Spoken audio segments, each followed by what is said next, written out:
Okay, I think I'm live now. Yeah, I think I'm live. Okay, what's up, everybody? So far, I'm talking to myself. I know that. I'm going to give people a chance to stream.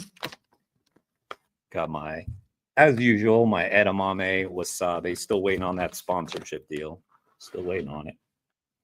Okay.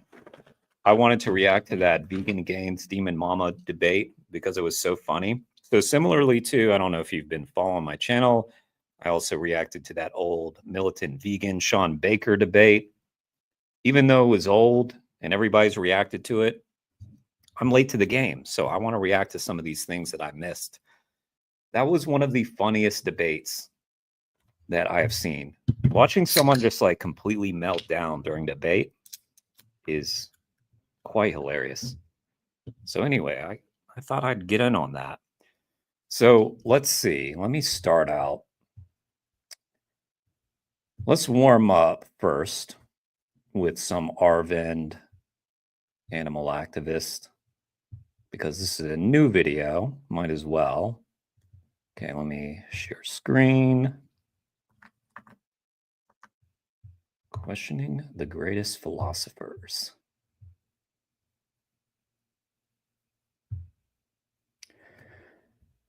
Veganism versus religion, Q&A debate. Okay. Arvind, animal activist. I love this guy. Okay. All right, let's get started. The spiritual beliefs, but as every religion has different spiritual beliefs. As I belong to Sikhism, okay. As you said, we need to question the spiritual beliefs, but as every religion has different spiritual beliefs. As I belong to Sikhism, so in my culture, it's totally banned that we should not eat flesh or eggs or anything like this, right? But in Muslim religion, so they prefer eating meat, especially on Eid and all these specific occasions. So we're questioning the spiritual belief. That means we're specifically questioning the philosophers who made those beliefs. As you said, it's the culture and tradition and the belief of one person. So we're questioning the greatest of all philosophers. So how can we do that? We're not that educated. We're not literate as them, as the research about it, and did their whole work. So how can we question that thing? Okay, so I will be more than happy to answer this question, and I hope that since we're bringing up religion, I know this is a touchy subject, but I would also want to be very clear and direct with my answer, and I hope that no one takes offense because nothing I'm going to speak is said with intention to offend or anything. You said we are now questioning the greatest of all philosophers. Do you say that because you went through every form of, say, writing, scripture, or journal written by said person, and then came to that conclusion yourself, or were you born to a group that taught you to say that since you were born, and always like, no, that is correct. That should not be questioned. That is the highest of highest. Which was it? That was probably this half of both of it. Because I read the scriptures as well, and I was also taught by my parents. Okay, shouldn't the second be wrong by itself default? Because we should never, like for example, just because I come from somewhere, just because I'm born somewhere, and I come from a group of a particular scholar or whatever, doesn't mean now that person becomes right. We have to read what they say and then go through it. So I would say, if you're saying you've read through that part, then okay, that's different. But let's say I want to make sure that we always omit just because we know if I'm, like for example, I was born to a Hindu family, and my family will always tell me we are right. And probably if they had a debate with your culture, they'll be like, no, ours is better, yours. That'll obviously happen. Yes. So I'm saying the second part you said, do you agree in saying that should never exist? Because that will always create bias, right? Okay. Yeah. Now you said you've read that. Now, what about that do you feel, but do you not agree that if things go unquestioned, there is a chance that injustice could exist and then it also goes unquestioned? Or do you say that because something was told by someone how many ever thousands of years ago and it's mentioned in scripture, it definitely has to be correct? Like, what is your stance on that? Like, so I think is as we read in philosophy, there's no right, there's no wrong. So for what's right for me might be wrong for the other person. What's wrong for the other person might be right for me. So what's the exact solution for this then? Okay. You're now talking about objective truth and objective morality. Objective truth and morality do not exist in this universe because, as you told, based on different human perception, we all perceive this world differently, and what may be wrong for you may not be wrong for me. But then again, right now, we are all living together in community, in a society. And in human society, we have rules and we have laws. And these laws, which is why if you notice, and I am fully in support of this, laws and government should be completely separated from religion. For example, if you go to the West, earlier the church was in control of the law in Europe. Now they've completely separated the church from the government, be it in the US or Europe, and even They've tried. But in America, the far right Christian evangelicals are doing their damnedest to gain back control. country, as a democratic, republic, secular country, the law is not based on religion. It is based on what we humans get together and then try to debate and argue and find out what is moral or immoral, right? Now, when we initially had laws or people in earlier times, we had a lot of evils that did happen in our community, such as be it something like not giving women equal rights, be it something like, something like untouchability, be it something like sati. These were all cultural things which then had to slowly be weaned out and then banned. Similarly, like how it's possible for someone to say, my ancestors used to take part in untouchability, and it's written in the books that I believe that it should happen. Therefore, it becomes okay. But we will still say, no, we are living in a society right now together, and therefore we have to question this. Similarly, I want to question the fact that all religions across the board justify exploiting animals for whatever reason, right? And I'm saying that should be questioned. What was your exact question again? Like you were asking, like how do we come to a solution? Yeah, it was kind of hard to track. We're actually questioning the spiritual belief. So some spiritual beliefs are actually good for us, and some we're saying, as by connecting it to the exploitation of animals, that it's not good. So is that we're picking up the good ones and we are actually leaving the bad ones? Like how can we question the bad ones as well, as they are also made up by the same philosophers? Yeah, so that's what I'm saying. I'm always saying that just because someone said something does not mean we have to take that word as to be the most correct thing in the universe. But what if they have properly researched about it? They have the domain in it. So we cannot question a PhD regarding that. Oh, how can you say this? Because they are already researched about it. Any PhD person would use critical thinking skills. That's the answer to this. Just think for yourself. honestly for be like, yourself. go ahead and question me because I can prove you wrong. If they can prove me wrong, fine by it, I'm wrong then, right? But they're not alive as of now. They're just scriptures left by them. Which is why it's all the more important to question them right now, because what if they are wrong? So you're saying, how could they be wrong? Yeah. I'm saying, what if they are wrong? What if we have been doing for thousands of years something so evil that has gone unquestioned just because, hey, we're not supposed to question it? You get my line of thinking? I'm getting that, but that means the puja we do, the spiritual. So you would think that questioning, so if you have a really strong faith in something, you would think that questioning it and putting it under scrutiny would strengthen your faith. And if it weakens it, then that should tell you something. The readings we do, it's all questionable then. Yes, Because everything is questionable. Everything should be questionable. Absolutely. That's what I'm saying. We should, because when we choose to do something, like I said to you again, if I am choosing to be closing my eyes for everything and drive on the road, I might hit a bunch of people. But I'm like, hey, I'm comfortable here. I've been closing my eyes for thousands of years. So, no, Aravind, wake up. You're actually hurting others. Similarly, I understand we have been doing things blindly for thousands of years. And our ancestors told us, don't question, do it. But I'm coming forward and saying we should question. Every single social activist from the past also has come forward and said question. For example, slavery used to take place in North America 300, 400 years ago. You are aware of the number of people who supported slavery and slave ownership based on quoting their religion. It's in the Bible. It says I can do it. There are people who have done that, right? So do you agree that it's possible to do an injustice while quoting from a religious scripture? No, is that we're using it for the wrong means. So then how do you find out Wait, what's right or wrong? Why? Well, I mean, that's what he's just said. Like, so question different aspects of it. Like, I don't know. Wrong if you're not taking it, because you told, first of all, right or wrong is based on the scripture. Is Now that what we perceive? What's right for me could be wrong for the other person. But what the person, this philosopher who's actually written the scriptures, how can we question that after like so much research? Is that a different thing? How can you not question it?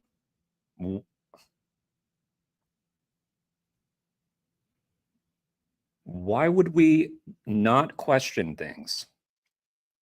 And if it can hold up to the questioning, then so be it. If it can't hold up to the questioning, Perceiving it in a different way. They has written something, but you're perceiving a different aspect out of it. That somebody is taking it in a different way. It's the same book. So we have one book, but two people, they're not reading the same book again. Right. Yeah, because they're perceiving it in a different way. So what's exactly the right and wrong here then? That's why we need a government body and we need laws to be established. Because here's the thing, though, if you have a particular belief, but your belief does not say harm anybody, who am I to bother in that, right? Yeah. Like you said, Muslims want to pray 5 times a day. Okay, you want to pray how many times a week? Just asking. Yeah. Once a week? Yes, I know. 3 times a day. 3 times a week. Okay, that's your 3 choice. times a day. 3 times a day. Okay, Yeah. that's your choice. So no one should question that. But if your prayer or your activities now involve harming another human or animal, that's when I want to question it. Here's an example. If you again take religion, have you heard of people from South America called the Mayans? No. Mayan. They're people who lived there around 100,000 years ago, something like that. 100 or 1,000 years ago. Now, they used to do human sacrifice. Okay, that was a part of their religion, their culture. Let's say we had now a magical time machine and a bunch of Mayans from back then decided to come and join our Indian country and said, look, I want to be a part of this Indian country, but my religion tells me I have to chop off humans' head once a year. And this is secular, respect my rights. No. Even though it is your religion, even though it is your belief, you don't kill another human in this society. Even if it's your belief, we will still stop you based on laws. Similarly, we need laws coming forward and saying that it could be your belief, but your belief ends where the rights of others begin. And I'm saying animals also deserve rights and consideration. So you are free to do what you want as long as you don't exploit or harm a human or an animal. That's my statement. Do you think it's a fair statement to make or unfair? Like, No, I got my answer now. you got your answer? Yeah. Okay, what was the answer? That's something is right for me, but it's not right for the society as whole. And in society, the point I'm trying to make is that we have to look at the victim's perspective. Yeah. Okay. True. And in this case, the victim is the chicken, the cow, or the pig, or whatever animal. Yeah. And from their perspective, no matter, we might say that God gave me the right to kill you, and I believe it's okay to kill me. But if that pig or chicken could talk, they would look at us and say, like, you know what? You say God gave the right to kill me, but in my eyes, you are the devil. And you are the most, if we all could form a religion on our own, you would be the devil, the human being. And God never told me that he put me here on earth to be eaten by you, because I feel pain. When I see you, I feel fear. I want to run away from you. And I care and love for my babies just like how you care and love for your babies. So how is it fair? Like, we are forcing our beliefs on animals. That's my point. Sorry. Yeah. Thank you so much. Thank you. Okay. All right. Let me back that up here. As you said, we need to question the I'll link to that video. That was Arvind, animal activist. What's that link there? Okay. How are y'all doing today? Okay. All right. The main event. Demon Mama veganism debate. She'd eat people. Guys, this is crazy. I've been wanting to react to this for a long time. Joe, how are you doing? Joe, you ready for some entertainment? This is Vegan Gains at his best. I am doing well, Joe.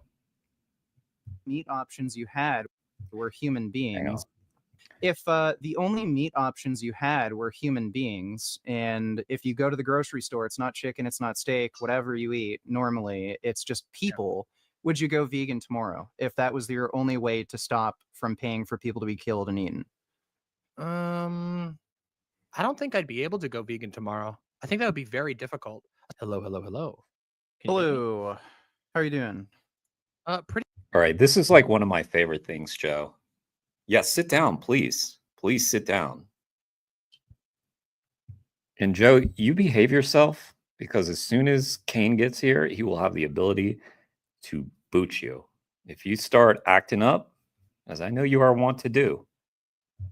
Just kidding.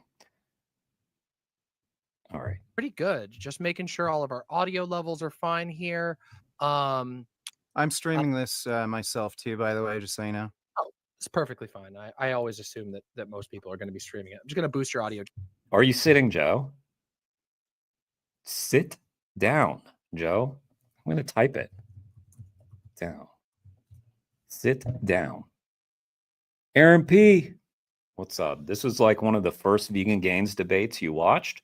Really? This was like more recent, though. This one is hilarious. Just a tiny bit. Can you give me a test real quick? Test, test, test. Hello, hello, hello. All right, that sounds like it's probably going to be just fine. Please do not stand for this. Chat, let me know if the audio levels need any further adjustments as this goes on. Real quick, what do you want me? Guys, before we get started, if you are not subbed to Aaron P, sub to Aaron P. And a link to Aaron P's channel.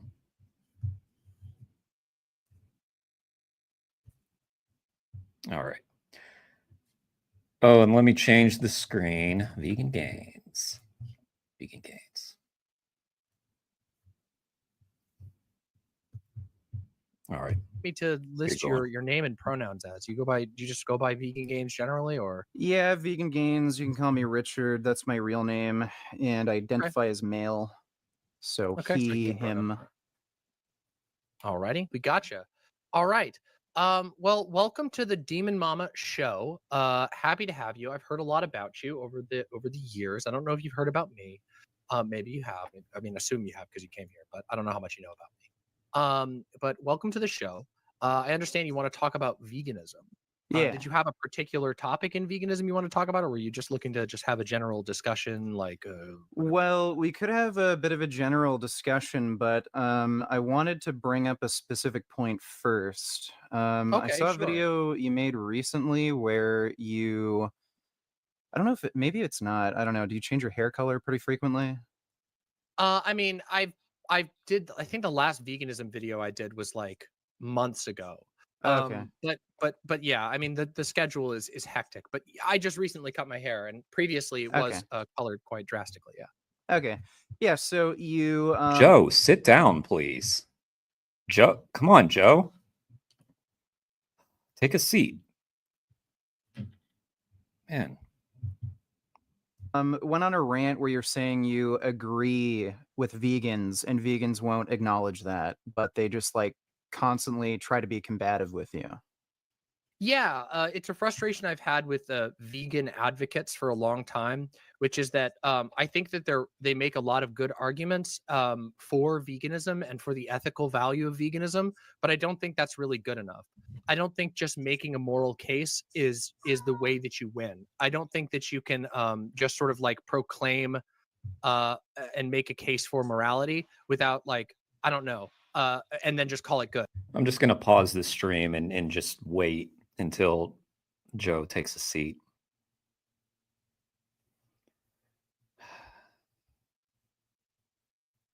Yeah, I'm going to need you to sit down, Joe. Good. And I think that's what in my experience, a lot of vegan activists I've engaged with are very, very focused on the morality of veganism and the individual morality of people's actions. And they generally fail to engage with like people with the practical application of veganism. And yeah, maybe because the practical application of veganism is easy as shit. And how you build a strategy for a world that is better to animals in general, if not fully vegan.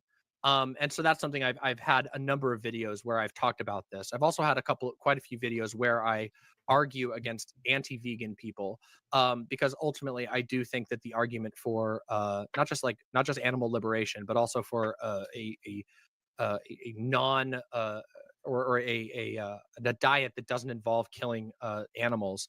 I think those are good things. I think those are very good things to aspire to. But I also recognize that a lot of people really struggle with that quite deeply. And in bringing that up, this is a lot of word salad right now to just. Oh yeah, what's up, Pigstream? Oh yeah, thank you, Joe. Yeah, I should probably just pause the video to keep the audience. Yeah, Demon Mama. This is the only time I've ever seen Demon Mama. Bringing up, gotta say, didn't make a great impression on me. The struggles and in attempting to address those struggles, I've encountered from a lot of vegan activists what I would consider to be genuine pushback that I find unhelpful and also personally very annoying. So yeah. Okay, right. Like I recall a debate you had with Dr. Avi a while ago. Do you remember that debate? Yeah, I think it was about gender with him. No, think maybe it was someone else, but Might have been somebody else. okay, maybe I'm thinking of somebody else, but did you have the position that it's okay for like people to kill animals due to cultural reasons, like Native Americans, some of their Um, rituals and stuff?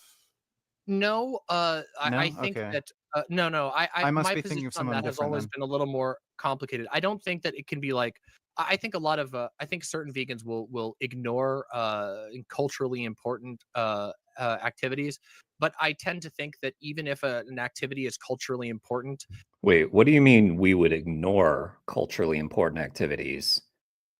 Isn't the argument that Demon Mom is making is that we don't ignore those and yet we call them out? Because that's a little bit opposite of what Demon Mama is saying. If we ignored it, it wouldn't be an issue. if it causes harm, that we should challenge it. I mean, I grew up in a hyper traditionalist family. Is a nice way of putting it. I grew up in a cult. And there were lots of things that they considered to be culturally important that I think were morally wrong. So I don't really think that like this is a part of our culture is necessarily just like an open, like a blanket defense. I think there are some cases where it can be made. And I also think that like it's not a huge, at least personally, when I look at this sort of issue, I don't think like native cultures using animals in ceremonies or eating meat ceremonially is like a statistically meaningful thing that we should worry about all that much. I think that like meat eating culture and meat subsidies and the meat packing industry, these are like much bigger. Just to point out,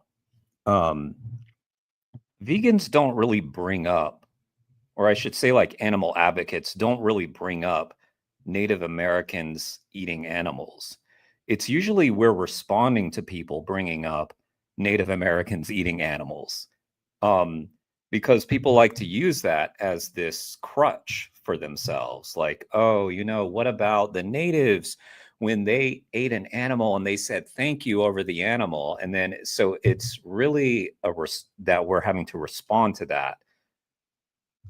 Issues to focus on. I think that sometimes people get I don't know, they become Joe, please have a seat. more interested again in like having a moral triumph or something in which they're willing to just like jump down and say yeah I think that like we should like I don't give a shit. You hear this sometimes with like in the debate circles like yeah I don't give a fucking shit if native people eat meat, that's still bad. Like you think it's gonna be okay if they like kill kids or whatever? And it's like the answer is obviously no. But fixating on like, but if you're addressing the problem of meat eating and your first thought is to like target like a micro part, It's nobody's thought to do that. Yeah, that's not, again, we are responding to that. portion of the population that eats meat for a religious purpose, I just think you're focusing on things incorrectly. Yeah, nobody's doing So, that. yeah. Nobody's doing That would be my take Okay. on that particular issue. All right, cool. So are you vegan? I am not like I mean I don't know what you mean when you mean vegan. Do you mean like I always eat it, or I mean I'm aspirationally vegan. I've been very slowly and surely like clipping meat out of my diet.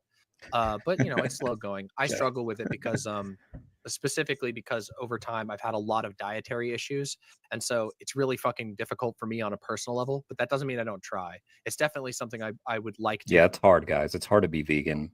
get to, but I always describe myself as sort of aspirationally so. Aspirational. I've been in a slow process. I aspirationally am not racist. I try not to be racist. I try not to be sexist. I am aspirationally trying to not beat women. Of eliminating as much meat as possible from my diet, but I'm not there yet. Okay. Joe is aspirationally trying to sit down. Okay. It doesn't sound like you believe there's like that much of a moral urgency to cut meat out of your diet. I would disagree with that. Well, if you disagree with that, then you would have done it. So you don't disagree with that. That was, by the way, I feel like the greatest question right there, or comment. I mean, I think that there is a like. I mean, I guess maybe there's some accuracy in saying that my personal diet isn't the moral urgency that I like that I fixate on. partially because I don't think that like any individual's meat consumption is really the issue at hand. I don't really think that. I think it's because it's really hard. We got that. It's really hard to not hurt animals. weird approach to me. And this is something, this is one of the areas where I've clashed with a lot of different vegan people, is that I don't really, when I talk about veganism, I don't really focus on individual people's diets at like basically at all. I don't really care. I'm more about discussing how do we make it easier for people to eat less meat? How do we make it less incentivized to produce and eat meat? How do we get people to think about the rights of sentient beings in general? Joe, you are so lucky that Kane is not here. You are so lucky. I mean, I could probably boot you myself if I wanted to. I don't really fixate much on people's individual diets. And the reason for that is because I think that there are significant... All right, take care, Aaron P. Everybody sub to Aaron P if you're not. Especially if you love gaming content. Aaron P was playing High on Life the other day. That was fun. 5D Joe. I swear. I swear. Cultural and social like factors that lead to people having a lot of meat in their diet that don't actually, like, they don't really, they're not their individual diet choices are not the issue at hand. It's the fact that like we have a government that's willing to discount the price of meat functionally because they like that, because there is lobbying from the meat industry, because there is lobbying from the producers. Yeah, and they get money from you to help them do that lobbying. You know how like when you're funding them and giving them more money, yeah, then they have more funds that they can use to lobby to strengthen their position. Whereas had you not been doing that, then they would have had less funds to do that, and it would have weakened their position. But right, yeah, it doesn't matter, right? Of meat, because there is dietary and ideological approaches to this, and I Aaron always left, tend to focus yeah. on that shit more than That's individual true. people's Aaron left because it's hostile environment. Sorry. That's true. diets, even my own. So I guess I just don't really feel a whole lot of personal moral urgency over whether me or any other Yeah, we person got that. individually eats some meat sometimes. We sort of, because I think the harm is we very got that. minimal in comparison to the overall culture of meat eating, which goes much deeper than anybody's individual choice. Yeah, sure. But that doesn't mean you don't have a role to play in it. So this is just coping right here. This is just admitting like, yeah, I just don't really care. Saying that you care, but then through your actions showing that you don't care. So this is virtue signaling. If that makes sense. Okay, I think we're gonna have a big disagreement there because Sure. I think individual choice certainly should be focused on, and I think the only way you're gonna make systemic changes is if individuals hold themselves accountable, for one thing. Mhm. So Maybe. I mean, we lem- might have just a different philosophy on how large societal changes happen. Yeah, you While I do well, think you might have differences. Like Richard may think that individual change is more important than you do, but that's not what y'all are debating. He's asking you, like, why aren't you vegan, essentially? And what you're demonstrating is that you really just don't care enough. So saying that you care while doing the opposite, it's like your actions are speaking louder than your words. The virtue signaling is in full force right now. And it's just kind of cringy. It's just kind of cringy. I understand like government oversight and incentivization and shit like that. It does make a big difference, and we do eventually have to get to that goal where, yeah, systemically, like top down, the government has to like ban meat eating, stuff like that. But I don't even necessarily agree with that. I don't even really, think you don't that, think like, meat should be banned? I mean, I don't know that meat will ever be banned. I don't really, not what he my said. politics, I don't tend to focus on like top down state initiatives. Notice the Although I don't difference really, here. I mean, I don't know that meat will ever be banned. I don't think should and will are two different banned. things. I don't really my politics, I don't tend to focus on like top-down state initiatives, although I do think that could work. And if a Wait, meat that is ban, exactly what? Now Demon Mama is contradicting herself, because first she said, no, we don't focus on individual change. No, I don't focus on big systemic changes, top-down systemic changes. So what is it? Middle systemic changes? Is that your area of focus? Mid-level. That's true. and could be issued. I think that like provided that like provided it's not just like Thanos snapped and people starve and whatever. Provided you could do a meat ban, I think that would probably be relatively agreeable. I mean, I think a lot of people would have a problem with that, and I think a lot of people would have sort of legitimate complaints of their own about that. But my politics, I don't tend to focus on like, should we have a government that imposes this, but rather how do we work, how do we as people and as groups, how do we actually push society in a way that really bad things aren't allowed to happen in the first place. Like I don't imagine that, like, I guess to me it seems like a pipe dream to ever have an imperial government ban meat eating. How are you ever going to convince a government that believes that it's okay to bomb people, that's okay to wage war over oil? How are you ever going to convince them that they shouldn't exploit animals? How are you going to convince them that they shouldn't exploit animals while you're paying them literally to exploit animals? That might be the question you want to ask yourself, Demon Mama. It won't happen. I think it's very easy. It's not something. I disagree with you on that. I think that's not an easy Yeah, thing. I think it's pretty realistic and easy for one thing. So let me just ask you this. Let's say Well, I don't know, actually, before you ask me that, if it's very easy, why hasn't it happened yet? Vegans have been around for quite a while. If it's so easy, well, to it convince hasn't the happened government to because ban there meat, hasn't been the political will to do it. But do you think there might be a reason for that? yeah, because most people eat meat and there's big lobbying groups as well, and there's just not much political will to do it. Just like how there hasn't been much political will in the US to legalize marijuana. It's easy. Yeah, and they're getting money from you, Demon Mama. So they are getting larger every time that you're paying for them. Could do it I as think like with a snap of the there's a lot more fingers. political will to.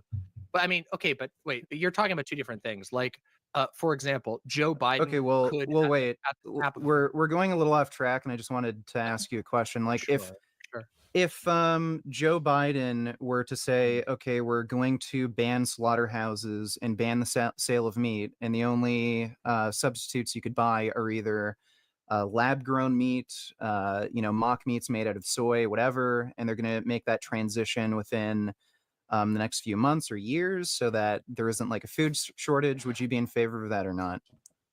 Yeah, that sounds perfectly fine to me. Okay, wait. So you just said I'm in favor of that. So, but then you would be forced to make the change that you said is just so difficult. So is it suddenly not difficult anymore? Because you said that there was all these health reasons that you couldn't do this. So if it was gone, but you'd say, no, I think you should do that. Well, if you think we should do that, then why aren't you doing it? Okay. I mean, I don't really have a problem with Well, I you don't really do. have like a problem with the government taking action against meat production. I just don't think it's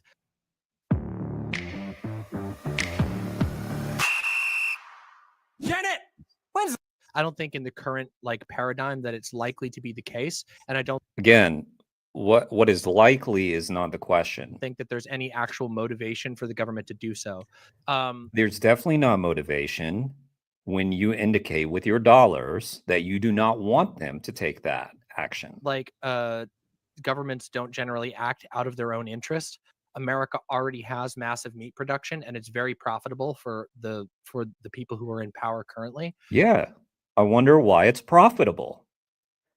So I don't imagine that there's going to be like that we'll ever get a law that bans bans slaughterhouses. It would be cool if we did, but I just don't think that's the case. I think that what we have to do is we have to, like, at least the way that I approach talking about veganism, I think it has to be approached on a cultural level, that what we have to do is not really, and I don't mean this like, I don't mean that like, I actually think that yes, it is great to encourage people to pursue veganism. That's perfectly fine. I have no issue with that.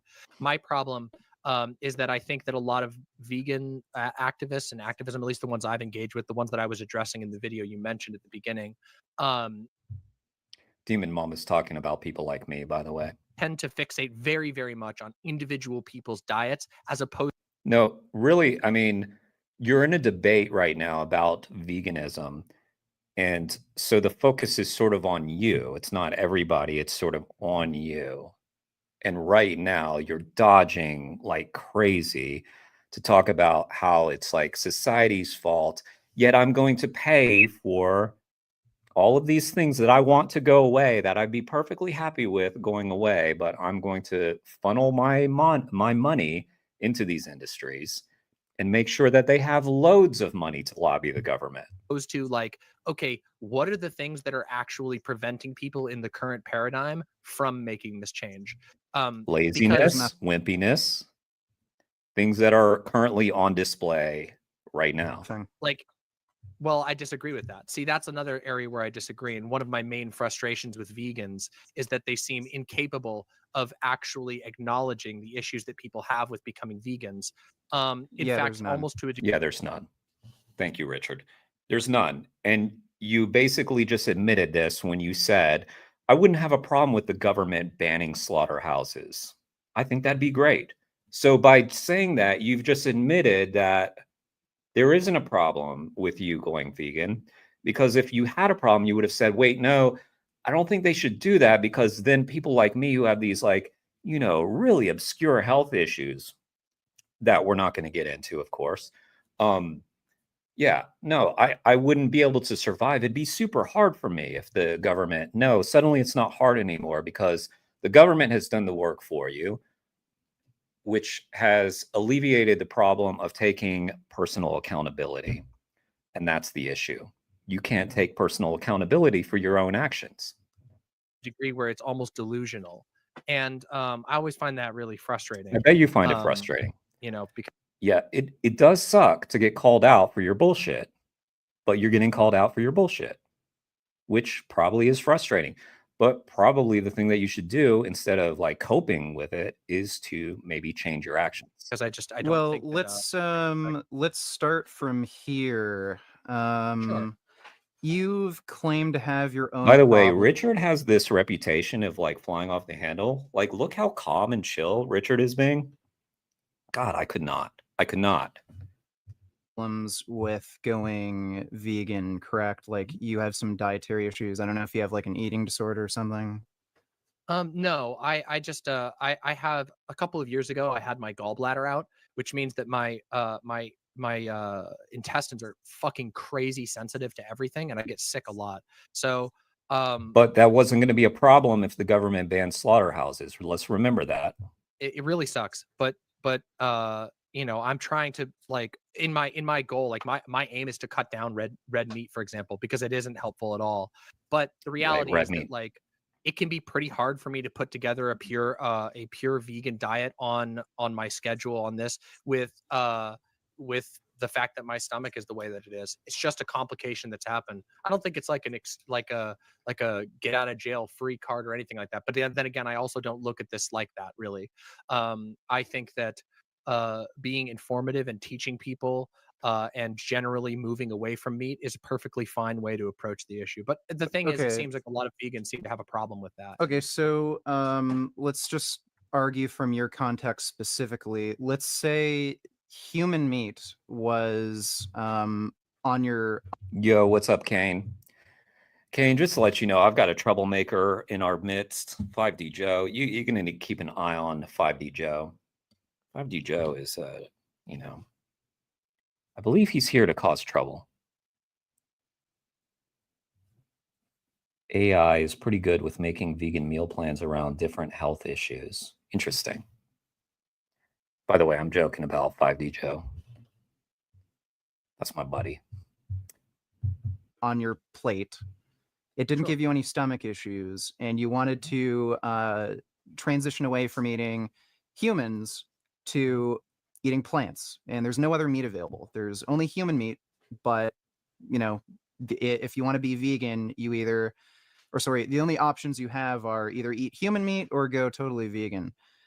If those were your options, would you be vegan right now? If those were my options, if my only options were to eat a plate of human meat or go vegan, Yeah. I mean, I can imagine I would probably be aiming to go vegan. Yeah. Okay, well, would you eat people? I can't imagine I would. I Right. mean, Okay. So, but It should have been a really easy answer. so mean, if but, you learned like- right, so if you learned all the meat you were eating right now, it wasn't chicken, it wasn't beef, wasn't whatever. It was actually human beings, and you're being lied to, and the only meat in existence is human beings. Would you go vegan tomorrow? no, probably not. Really, you'd still I think that pay would for be really humans to get killed and eat them. Well, no, I mean, Well, yeah, that was your answer. see, I think this is the problem that I always have. This is the approach that I have issues with, which is this idea that, like, I mean, first of all, I don't think you can just like the hypothetical of just saying human meat is like I think it's a shocking, like, No, it's pointing out the speciesism that you have. That's the point of it.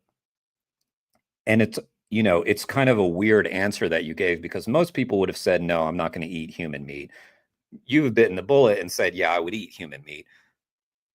He's basically pointing out that, yeah, you could go vegan. These health issues that you're talking about are nonsensical, which everybody knows that. But, by the way, Demon Mama already conceded this with the whole slaughterhouse man thing. like hypothetical, but I don't actually think it says anything. If we lived in a culture where human meat was if we lived in a culture where human meat was normalized to the same degree that meat is now, where it was omnipresent, where almost no So again, it's like an appeal to society, an appeal to authority, appeal to how easy is society set up for me to act ethically. If human meat were normalized in the same way that animal meat is normalized, Demon Mama would be perfectly fine with consuming the human meat, is what they're saying.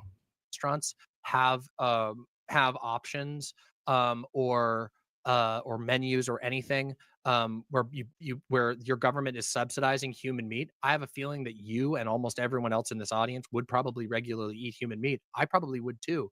I would like to think that I would be trying to cut it out of my diet. Trying. But if we put this Yeah. Must be tough to cut out the human meat from your diet, Demon Mama. into an actual like ancillary, if we wanted to make a fair hypothetical, we would have to come up with a world in which human meat was normalized, at which point I would be against that in the exact same way that I'm against it now. Okay, which is that- so you're like, I'm just asking you a yes or no question. So if you learned all the meat you've been eating so far was humans, and the only way you could stop would be to go vegan, would you go vegan tomorrow? Wait, Yes or no? real quick question. No, real quick question. Do you think, are you trying to imply that like humans are more important than animals? No. No, That's what it sounds it's like. the What I'm trying opposite. to ask It's the exact opposite. is, well, what I'm about to, like, the point I'm trying to make is there's no morally significant difference between humans and animals. So, Well, I don't know if I agree with that. I think it would depend very much on your moral framework, wouldn't it? well, yeah, how you but approach it. what Some I'm about people- to ask you will explore that. So, Okay, well, I have something to ask you before, because you've asked me a couple okay, well, questions. I want to ask you like something. yes or no Do you think that- question. Would no, you go no, vegan no, tomorrow I don't- if it? I don't really want to answer another yes or no question yet. I'll answer it. in a Well, second. it's I wanna it's a turn. I simple wanna yes turn or no question. You have to answer Well, it for I this have a debate simple to yes She did kind of already answer it, though. progress. for you. Okay. Because I mean, remember, like you did come on here, and so I think it's fair that I ask a question too. Okay. Okay. Do you think that eating a bug is the same as like eating a human? No. Okay, why?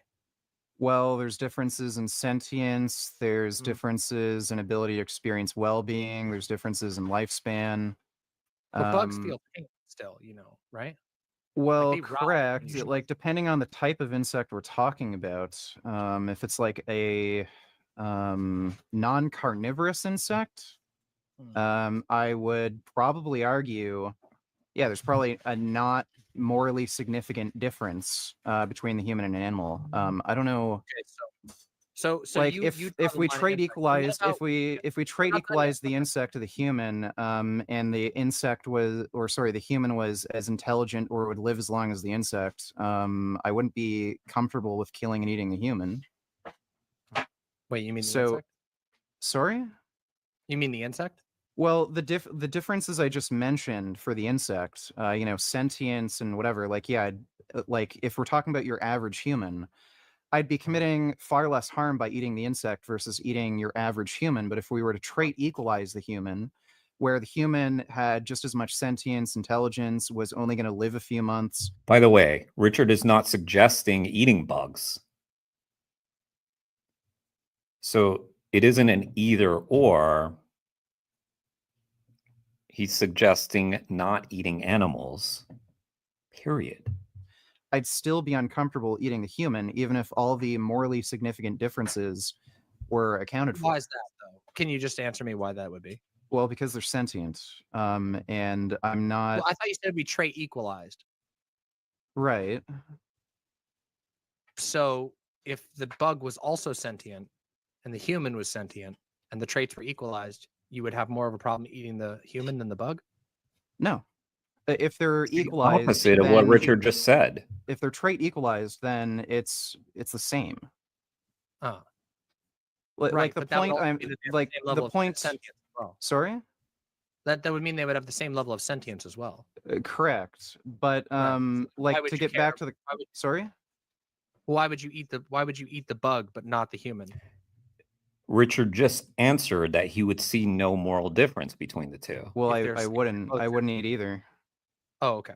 Well, what if you had to Um, choose between the bug and the human? Which one would you eat? Oh, if I had to, Yeah, if you had to like, choose between well, a sentient bug and a sentient human, which one would you eat? are they trade equalized, or are we talking about a normal Yeah, they're both human? gonna live the same amount of time. They both think and they both feel. Would you eat the bug or the Well, human? do they Had think to and choose one. feel to the same extent? Well, yes, because you said they were trait equalized. Okay, in so this, in a situation where they're trade equalized, then I'd see no moral difference. If anything, Okay. I'd probably choose the human because out of all practicality, I'd get more calories and nutrition from eating the human. oh, they were equalized though. The meat's the same. Oh, okay. So if we're talking about a tiny human or a very large insect, then there's no moral difference to me, assuming they're So trade you would equalized. crunch down on a tiny baby or a human-sized insect if you had to choose between them. If there's like no other option, like if I'm somehow forced to, Right. But that isn't the situation. but like to get back to the question I asked you, fuck me, what was I gonna? Oh yeah, if the only meat options you had were human beings, and if you go to the grocery store, it's not chicken, it's not steak, whatever you eat normally, it's just people. Would you go vegan tomorrow if that was your only way to stop from paying for people to be killed and eaten? I don't think I'd be able to go vegan tomorrow. I think that would be very difficult, especially So because there's you'd- already stuff, especially because there's right. already stuff that I purchased in my fridge. It's odd. See, the thing is Wait. So Demon Mama thinks that if there's stuff in her fridge that she's already bought, then that would mean that she's not vegan by refusing to do that again the following day.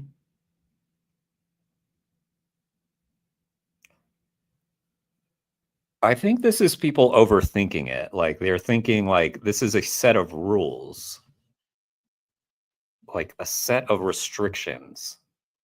It's stop hurting animals. That's it. It doesn't matter what's in your fridge right now. It matters what you put in your fridge the next time. It matters what you purchase the next time.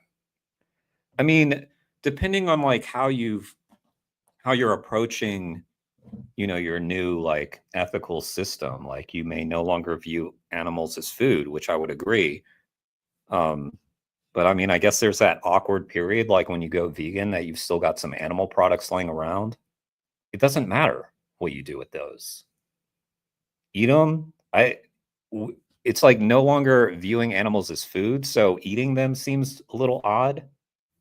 But it's about the supply and demand. It's like nobody actually pays. Well, hold on, I'm not done yet. You got to let me answer if you want to have a conversation. So nobody actually pays for an animal to be killed. In Yes, they do. In capitalism, we Okay. go to the grocery store. By the way, and guys, with our finite I wages, have seen this, but it has been a while. So this is sort of a fresh-ish reaction. we choose we Capitalism for again. an animal The left's favorite talking point against going vegan and capitalism. to be killed. So capitalism bad, but I'm going to participate in capitalism and fund the industries that I'm hoping society will change for me. In capitalism, Seems smart. we go to the grocery store, and with our finite wages, we choose from a bunch of things that are put there more or less for us. Right, and you have you just said choose, right? So that means you have a choice of what to choose. So why are you choosing? Never mind. It's just too obvious. Like it's too. Corporations decide what they stock. They decide what's available. I They don't decide know, the prices and all of that. We don't know. actually have that much choice, and it's just a defense mechanism commonly employed by the left against going vegan. No one ever goes, I mean, very rarely, maybe some rich people go and like personally have an animal slaughtered for them. Everybody else, the meat gets delivered there whether they buy it or not. And there is no, it doesn't get delivered there whether they buy it or not. The store is tallying up how much is getting bought. Okay, maybe it's not 1-to-1. Maybe the person doing the ordering is not exactly precise, but they are looking at what is bought, which affects how much they will buy the next time. And if it doesn't affect this particular store, because you can't account for every purchaser of every store, it could affect the next one. You don't have. And if let's say there's only like a 1 in 4 chance it affects it, or a 1 in 100 chance, then take that chance. You know, why would you then affect it the other way with that 1 in 4 or 1 in 100 or 1 in 1,000 chance, whatever the hell it is? Because you don't know what that chance is, because you don't know who's doing the buying for the store. I've worked in stores. I knew who was doing the buying for the stores and whether or not they were vigilant or not. And it's different store to store. You know, it's just a different system from store to store, but it's certainly not changing by you saying, yes, I do want more of this product and less of that product, when you could flip that and say, yes, I'd want more of the vegan product and less of the meat product. It's a no-brainer. Like, why do people eliminate their own power? Like, they decide, I am completely powerless in this system. You're not. They want your money. That's why they advertise to you. That's why they spend thousands, millions of dollars to advertise to you, so that you will give them money, and you're rewarding them. You're rewarding them and giving them more advertising dollars to keep feeding your brain with all of these lies about free range and all that bullshit. Sort of a loose conglomerate of demand that economists can Yeah, that's not true.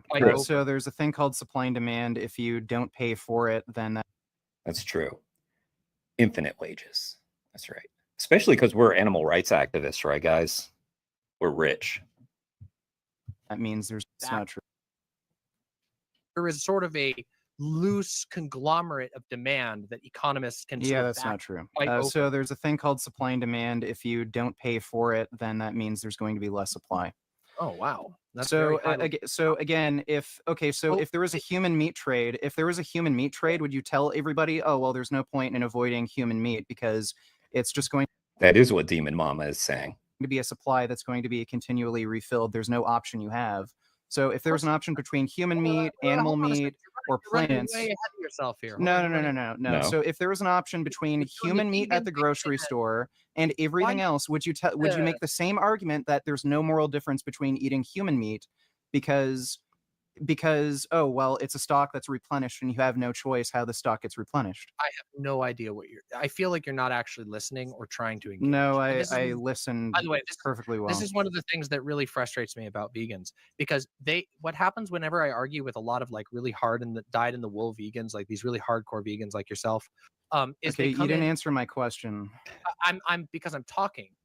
You know, Okay, that well, that's I don't really want to listen to you talk. I'd rather you listen to the okay, then answer get the off my question. show. So, okay, so what, like, if you wanted Then to get have a off my show. discussion, then No, why no, are you hold just on. It's really rambling funny. about random Really, bullshit? Just answer the hold on a question. second. Excuse me. All due respect, you asked to come on my show. You showed up in my You made chat. a video saying that you wanted to debate me and that I wouldn't because I made a avoided video, you or like, something. no, I'd never said that once. I would love. In fact, can you find me the citation where I said that you Let me. I know think for I a just fact had it never- opened. I guarantee you that clip never happened. If you can find me that clip, I would love it. I'll show Yeah, it I right had now. it I know opened you can't because I never said recently. that. I did mention at one point, I think we exchanged DMs, and I said that I was open to talking to you about it, but I didn't know if I ever would. And yeah, I was open to talking to you about it, which is why I invited you on. And you immediately Wait. So the story just changed. So Demon Mama just admitted that she invited Richard on.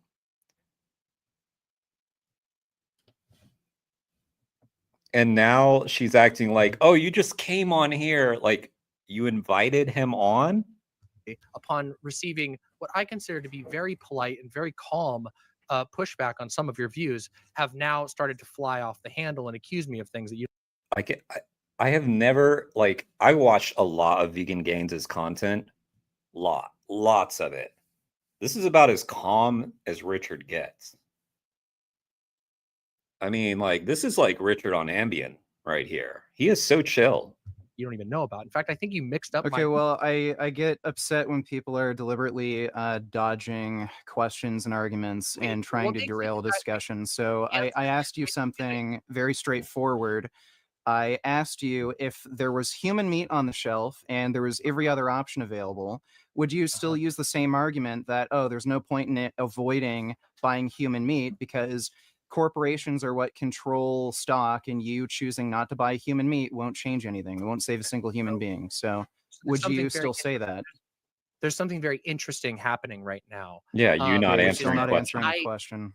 It's a yes or no question. You're still not answering. Hi, I'm Jeff Corwin. The International Fund for Animal Welfare, what we call IFAW, is a world leader. Very funny, but you. Well, it's not funny. It's annoying. So it's a yes or no question. Would you still make that same argument? My dear God, Vegan Gains. This is what I would like to call childish. This is one of the things. No, it's childish to avoid answering yes or no questions. So I asked you a very straightforward question. Can you answer it? Do you think that this is how humans talk to each other? This is well, debate. I think this is how ignorant children talk to each other. At least it's going in the one direction. So I asked you a very straightforward question. Can you answer it? Did you just call yourself an ignorant child? No, I called you an ignorant child. So can you answer a yes or no question, or are you just gonna filibuster, waste everybody's time, and ramble? Yes. It's a yes or no what's gonna question. happen. It's really funny because you're actually proving my point right now. Okay, well, you're proving my point that you can't answer a yes or no question because you know exactly where it leads. It's really funny, actually, because I tried to answer your question and you immediately interrupted me to go on a tangent. No, you didn't. You weren't attempting to answer a question. It's a yes or no question, and you're just rambling. So it's yes or no. Yeah, it's yes or no. And I believe Demon Mama's answer was, there's something very interesting happening right here. That's, as Richard pointed out, a filibuster. No, it's really funny. If anything other than yes or no comes out of your mouth, then you're not answering the question. So is it yes or no? I don't. Can you restate the question again? Right. So if there was human meat on store shelves and every other option exists, so animal meat, plant-based options, would you tell people that there's the fact that Richard has to repeat this question again after asking it 10 times is very telling. Point in avoiding buying human meat because their purchasing decisions don't affect supply and demand, and corporations are controlling things like stock and production. So you're not going to save a single human by not buying human meat. Can I ask you one question before I answer that? I'd rather you not, because it's a simple yes or no question. I don't know what the point. I don't know what the point is in stalling. Vegan gains. It's not stalling. I just have a question for you before I answer that. Okay, I don't see why you can't just answer that and then I answer your question. Because the weird thing is, I don't like it when weird freaks on the internet come on my show and tell me what I should and shouldn't do, and then when I answer like 3 of their I'm a questions, weird freak. yes, you are a weird freak. You came into my chat Okay. looking for a conversation. You immediately started acting incredibly weird and passive aggressive. And then when I tried to have a normal conversation with you, you kept talking over me and tried to How put in passive sleepy aggressive. Richard You came seemed. and then when I answer like 3 of I'm their a questions, weird freak. yes, you are a weird freak. You came into my chat Okay. looking for a conversation. You immediately Okay. Like Demon Mama is sort of accusing Richard of being hostile and aggressive. started acting incredibly weird and passive aggressive. And then when I tried to have a normal conversation with you, you kept talking over me and trying to say, answer the yes or no question. Well, yeah. But I have answer the another question that I want to ask you. And usually when civil Okay, people go have ahead. a conversation, Yeah, sure, go ahead. did I ever once say that people did I ever once advocate in this entire conversation that people shouldn't avoid eating meat? Or did I open this You conversation? literally Yeah, you did, because you said it didn't matter. And you also said that it was too hard for you to do it. So yes, you're suggesting that people don't need to. just Wait, stated that. I wasn't even finished. And you couldn't even let me finish, my friend. Let me finish my question. This is a very easy yes or no question. Did I open this conversation by saying nobody should bother not eating meat? Or did I say that I think it's really good if you can reduce or end your meat consumption, but that I don't think that's the be all end all of vegan politics? Which one of those was it? You made two completely contradictory statements where you said it's a good thing to avoid buying meat, and then you followed that up by saying there's no point avoiding meat. So which belief do you hold? I was really interested in this. You did, because you said that's not how it works in capitalism. It makes no difference whether or not you buy the meat, is what Demon Mama said. If anybody needed reminding. Okay, which belief do you hold? Do you believe that we should avoid eating meat, or do you believe that there's no point in avoiding it because capitalism? Well, it's really funny. If you gave a shit to listen at all, and okay, again, it's a very simple question that again you're not answering. It's a very simple question that I've answered a million times, but you, like a robotic NPC, continually repeat. Okay, let's just point out that when Richard just was like, okay, Jesus, like, I will answer your question, even though you've dodged my question a million times, Richard answered the question. Now he keeps asking the question again to Demon Mama, and Demon Mama keeps avoiding answering the question. It's very telling. What position do you hold? Do you believe we should avoid eating meat because we're supporting a supply and demand system, whereby buying meat we're paying for more animals to be killed, or do you believe it makes no difference? Which is it? Oh, I think it's absolutely great. If you can avoid buying meat, you should absolutely avoid buying meat. Okay, you're not really answering the question. See? That's weird. I just gave you an answer. No, you didn't. Sir, let's hear it. Let's hear it again. I think that's great. If you can avoid, it makes no difference. Which is it? Oh, I think it's absolutely great. If you can avoid buying meat, you should absolutely avoid buying meat. Okay, you're not really answering the question. See? That's weird. I just gave you an answer, and you didn't answer my question. Say I didn't answer it, but I did answer. Do you believe? I just answered the way you wanted to believe. No, See, you didn't. So okay, annoying. do you believe that buying meat causes more animals to die? So sorry.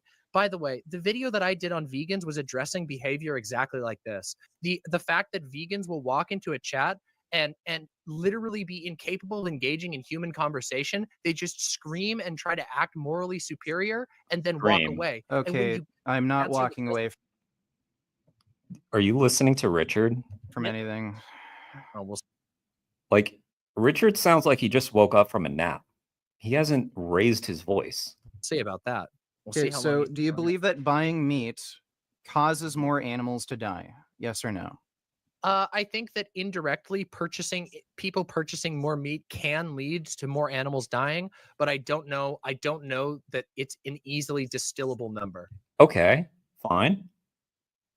Well, in that case, does it matter what the distillable number is, or should you just not add to that number?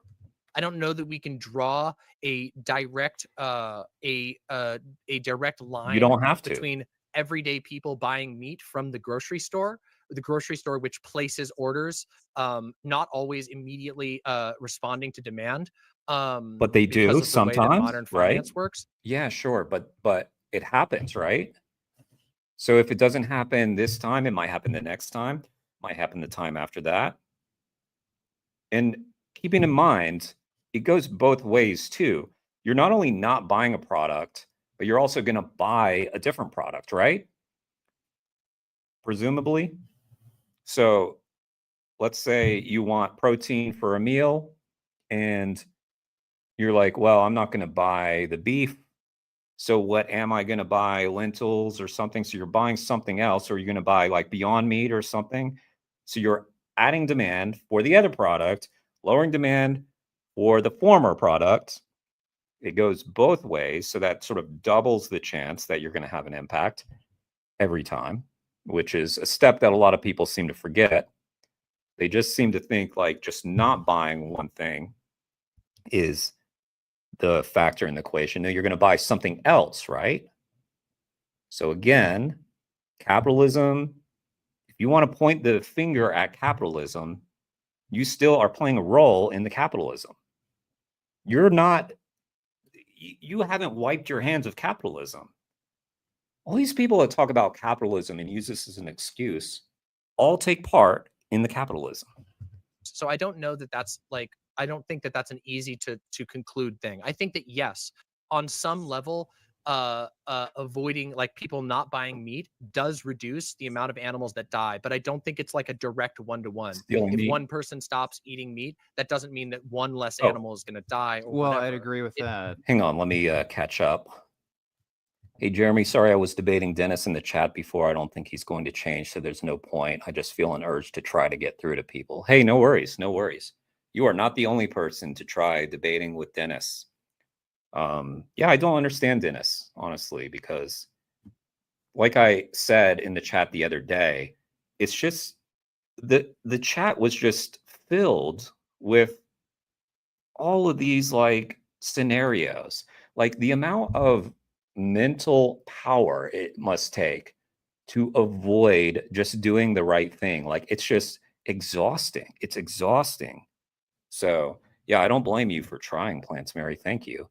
And honestly, I really love when people are debating in the chat. And I like when there are non-vegans present and they're hopefully engaging with the content. Like I'll give Dennis credit. Dennis, by the way, at least towards me, is very polite. He comes in, he asks questions. So I have no problem with Dennis being here. Yeah, I like it.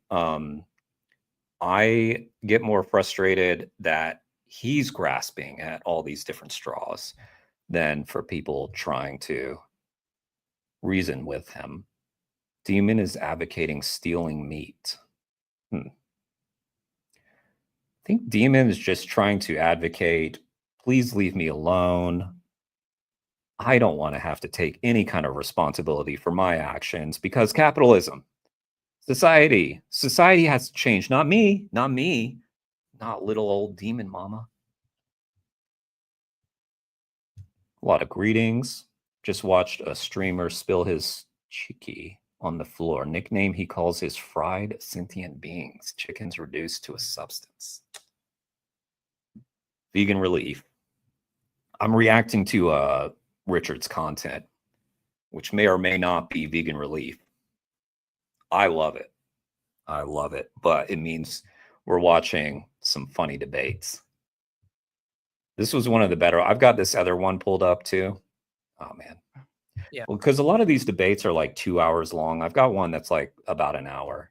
Sure. Because and often keep in mind that there's like that there are all kinds of other confounding factors that affect demand. So for example, for every person who goes vegan, there might be 5 new people who come visit the country and buy a fuckload of meat. Okay, yeah, but the person going vegan didn't affect the what? This is so stupid. So the person who's vegan, it's not like because someone went vegan, they call up 5 meat eaters to come into the country. What the fuck? So yeah, if you go vegan, Donald Trump's going to call up 5, because you know how Trump loves bringing immigrants into the country.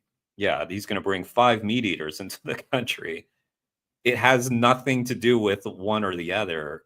So the logic, the mental gymnastics logic to hold on to these outdated beliefs, people. Going to have to eat more tofu so they don't make a difference. Yeah, that's right. Those scenarios were all distractions from the issue of animal exploitation. I should have tried to steer it back to the topic, but he wanted to take it in all sorts of time. Yeah, and Dennis always asks me like weird questions. Like he was asking me about bee pollination yesterday, and it's just like, why are you off in all these margins? Like you're trying to come up with all these different scenarios. You're overthinking it. Just stop hurting animals. It's that simple. Stop hurting animals. It's not that hard an ask.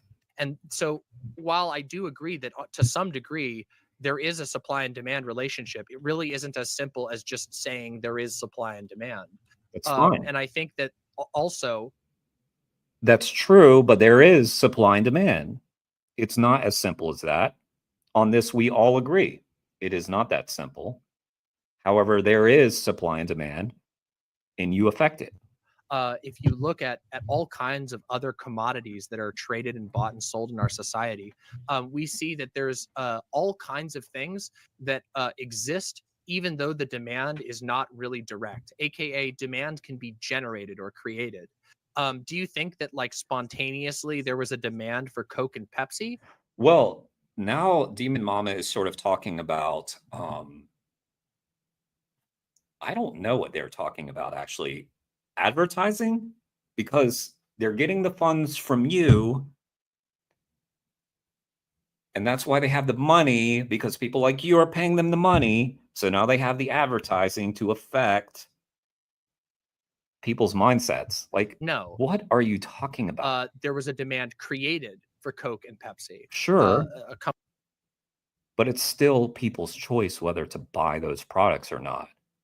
And they bought Coke and Pepsi because Coke and Pepsi are delicious. Company said, "Hey, we have this new product. Don't you want it? Well, we can send it to grocery stores and they'll stock it. And then you might consider this new option and purchase it." So I just don't think. Right. You might consider with your choice whether to purchase this. Just like how you might consider Beyond Meat versus real meat.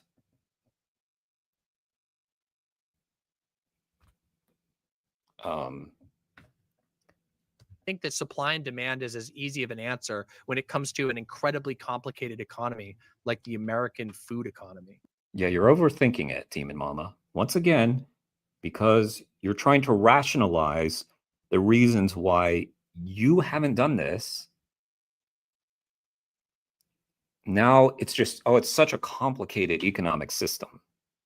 It always has been a complicated economic system.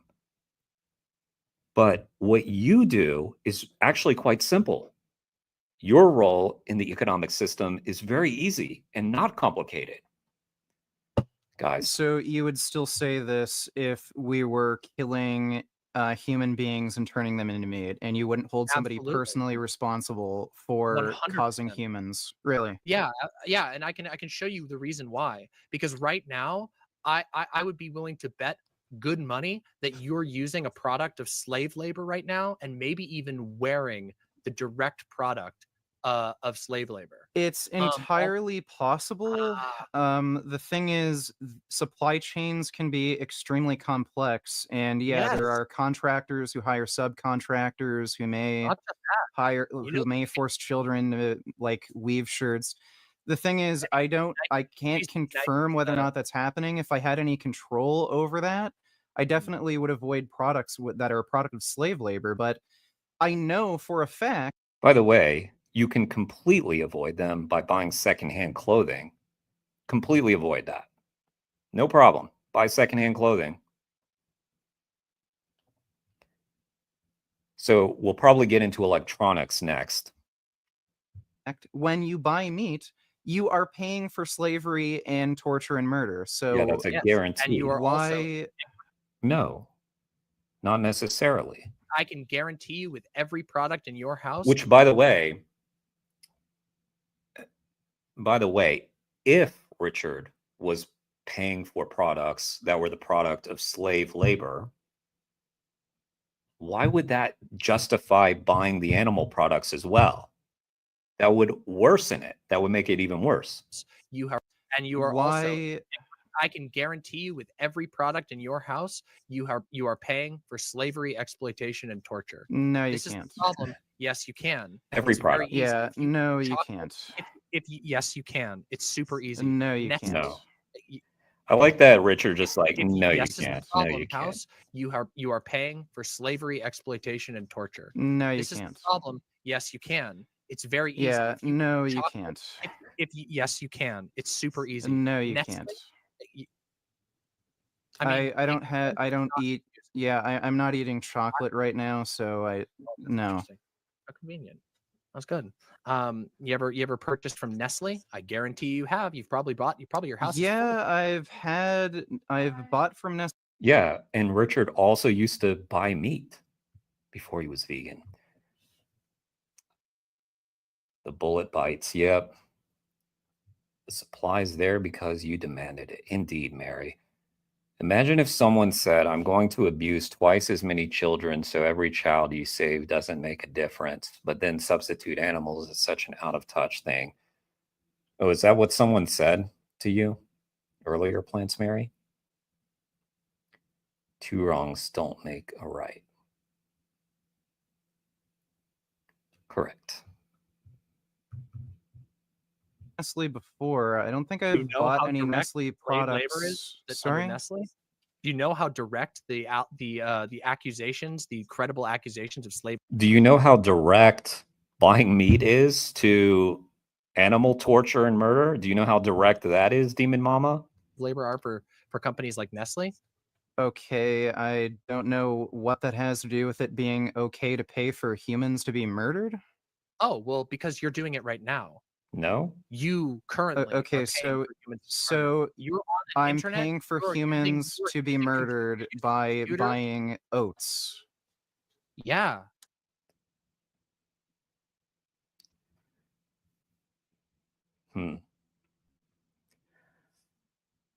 I've bought oats before. I'm pretty sure I wasn't paying for humans to be murdered when I bought oats. I think what I was doing was trying to avoid hurting animals when I bought oats. You are. Oh, by really? doing all Okay, kinds of things. that's You are. interesting. Can Yeah. you tell me how many people die when per I don't know, hundreds of kilograms or thousands of kilograms of oats that are bought? I don't know. And I don't really care. You want to know why? I don't Okay, really so care? it's Oh, okay to okay, pay you for don't people to care. be murdered? No. I'm Well, just you saying. literally just said there's no moral obligation for somebody to not buy human meat at I a store. I don't think any of those words actually came out of my mouth. Actually, they did. Oh, did they? Okay, well, do you or do you not believe you have a moral obligation to not buy human meat? Yes or no? No, I don't think you have a moral obligation Okay, to all right. not buy a product that is produced poorly. I don't think anyone has that. You didn't and answer the everyone- question. Yes or no? Do you believe just- we have a excuse me, moral with obligation to not buy human meat? Not buy Literally. human meat. Yes or no? Guys, By the way, just real You're quick. not even note- answering the question. Excuse me, Yes or no? excuse me, Do you have a please, moral obligation not to buy My human man, meat? my man, you are a child. Can you just hold on for 1 second? But everyone who's going to be watching this video in the future, this is Everybody exactly who what I'm watches this video in the future will know you're dodging every single question I'm asking, and you don't I even answer. literally No, you directly literally answered didn't. the So question, and I'm you got asking you, so- do you got have a so moral mad. obligation to not buy human meat? Yes or no?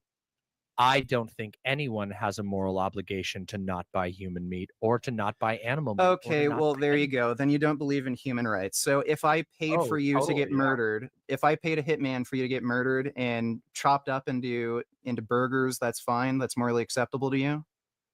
Do you not believe in human rights? Here's the Do you think this is a? Do you think this is like a? Here's I can't proceed any longer, so I'm just going to start making this a joke.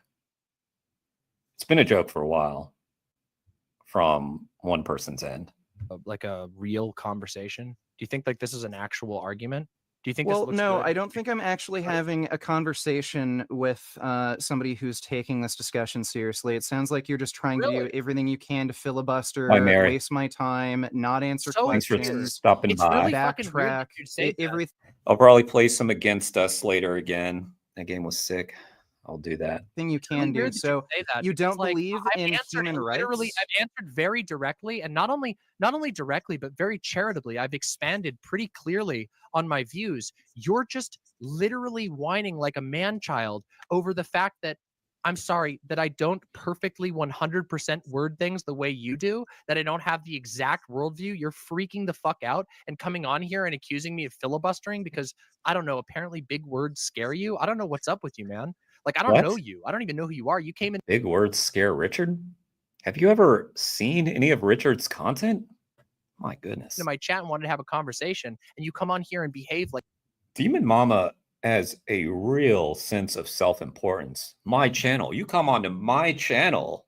You deign to come onto my channel, Vegan Gains, and challenge me on my channel, on my very important channel. How dare you, Richard? every other fucking unhinged, pathetic vegan that I deal with. The vegans who I I'm deal with- unhinged, but you think it's okay to pay for humans to get murdered and eaten. I mean, you think it's okay to rape children, so that's pretty weird. What? You just said, you just 5 minutes ago told me that you don't care, that you don't give a shit, that you don't know, you didn't even bother to look into Nestle products. You don't even bother to look into the fact that children so are raped Nestle in rapes Levi. children. You All are right, well, I'll be literally sure to advocating avoid right Nestle now for products. child then. raping. Guys, Vegan Gains just came on my show to advocate about child rapists in favor of child rape. That's a cool story. So you believe that it's morally acceptable to pay for humans to be murdered and turned into meat? You believe it's morally and you acceptable think to I'm a pay for freak? child rape? Yeah, you're So a you freak. think come I'm here a advocating freak? for child rape by your own worldview? Dude, you're a No. child rapist. No. You like so... what else are you paying for? How many subscriptions to child porn sites do you have? Wow. Okay. So again, you believe it's morally acceptable to another pay vegan for humans. So what I love about this debate is the vegans are often accused of being unhinged and losing their cool. Let's just go back. Let's go back. Yeah, you're a So freak. you think come I'm here a advocating freak? for child rape by your own worldview. Mhm. Dude, No. you're a child rapist. No. You like so... what else are you paying for? How many subscriptions to child porn sites do you have? Wow. Okay. So again, you believe it's morally acceptable to another pay vegan for comes humans on to be here and admits murdered. to being a child rapist. I love it every So single time. you believe it's morally Moral acceptable high to pay for horses. humans to be murdered and turned into meat, but I'm the freak. Well, I don't know. You won't answer the yes or no question. When did you stop raping children? When did you stop paying for child rape, my friend? Well, apparently, Yes or no I'm not sure. I don't know. Oh my God. Okay, so she kicked me off. Right. What a relief. When will this poisonous That was worth it. That was worth it. Oh my God. Oh my God. I've got another one pulled up. I got to run to the restroom. Let me get y'all some let me put something on that you're not just staring at a blank screen. Let's see what's out. Here, I'll put on Joey for a sec. Okay. All right, I'll be right back, guys. Here's the latest Joey Carpstrong video. 2024. Okay. On August 16th, 2024, officers responded to the 1100 block of 13th State SC for a complaint of a female that had killed a cat and was eating it. What? Oh my God, she eating it on the road? Oh, her. And the cat. She's on the road eating it? She's eating the cat? What did you do? She's on the road eating the cat. Wow. Why'd you kill the cat? Stand up. She said she killed two kids. Stand up. I'm still worried. Put your hands behind your back. Someone got rubber gloves. She's covered in blood. Well, she's obviously got mental health issues. So you have a right to remain silent on anything you say can and will be used against you in a court of law. You have a right to an attorney if you can't afford one, won't be appointed to you at state's expense. You have a right to have that attorney present during any questioning.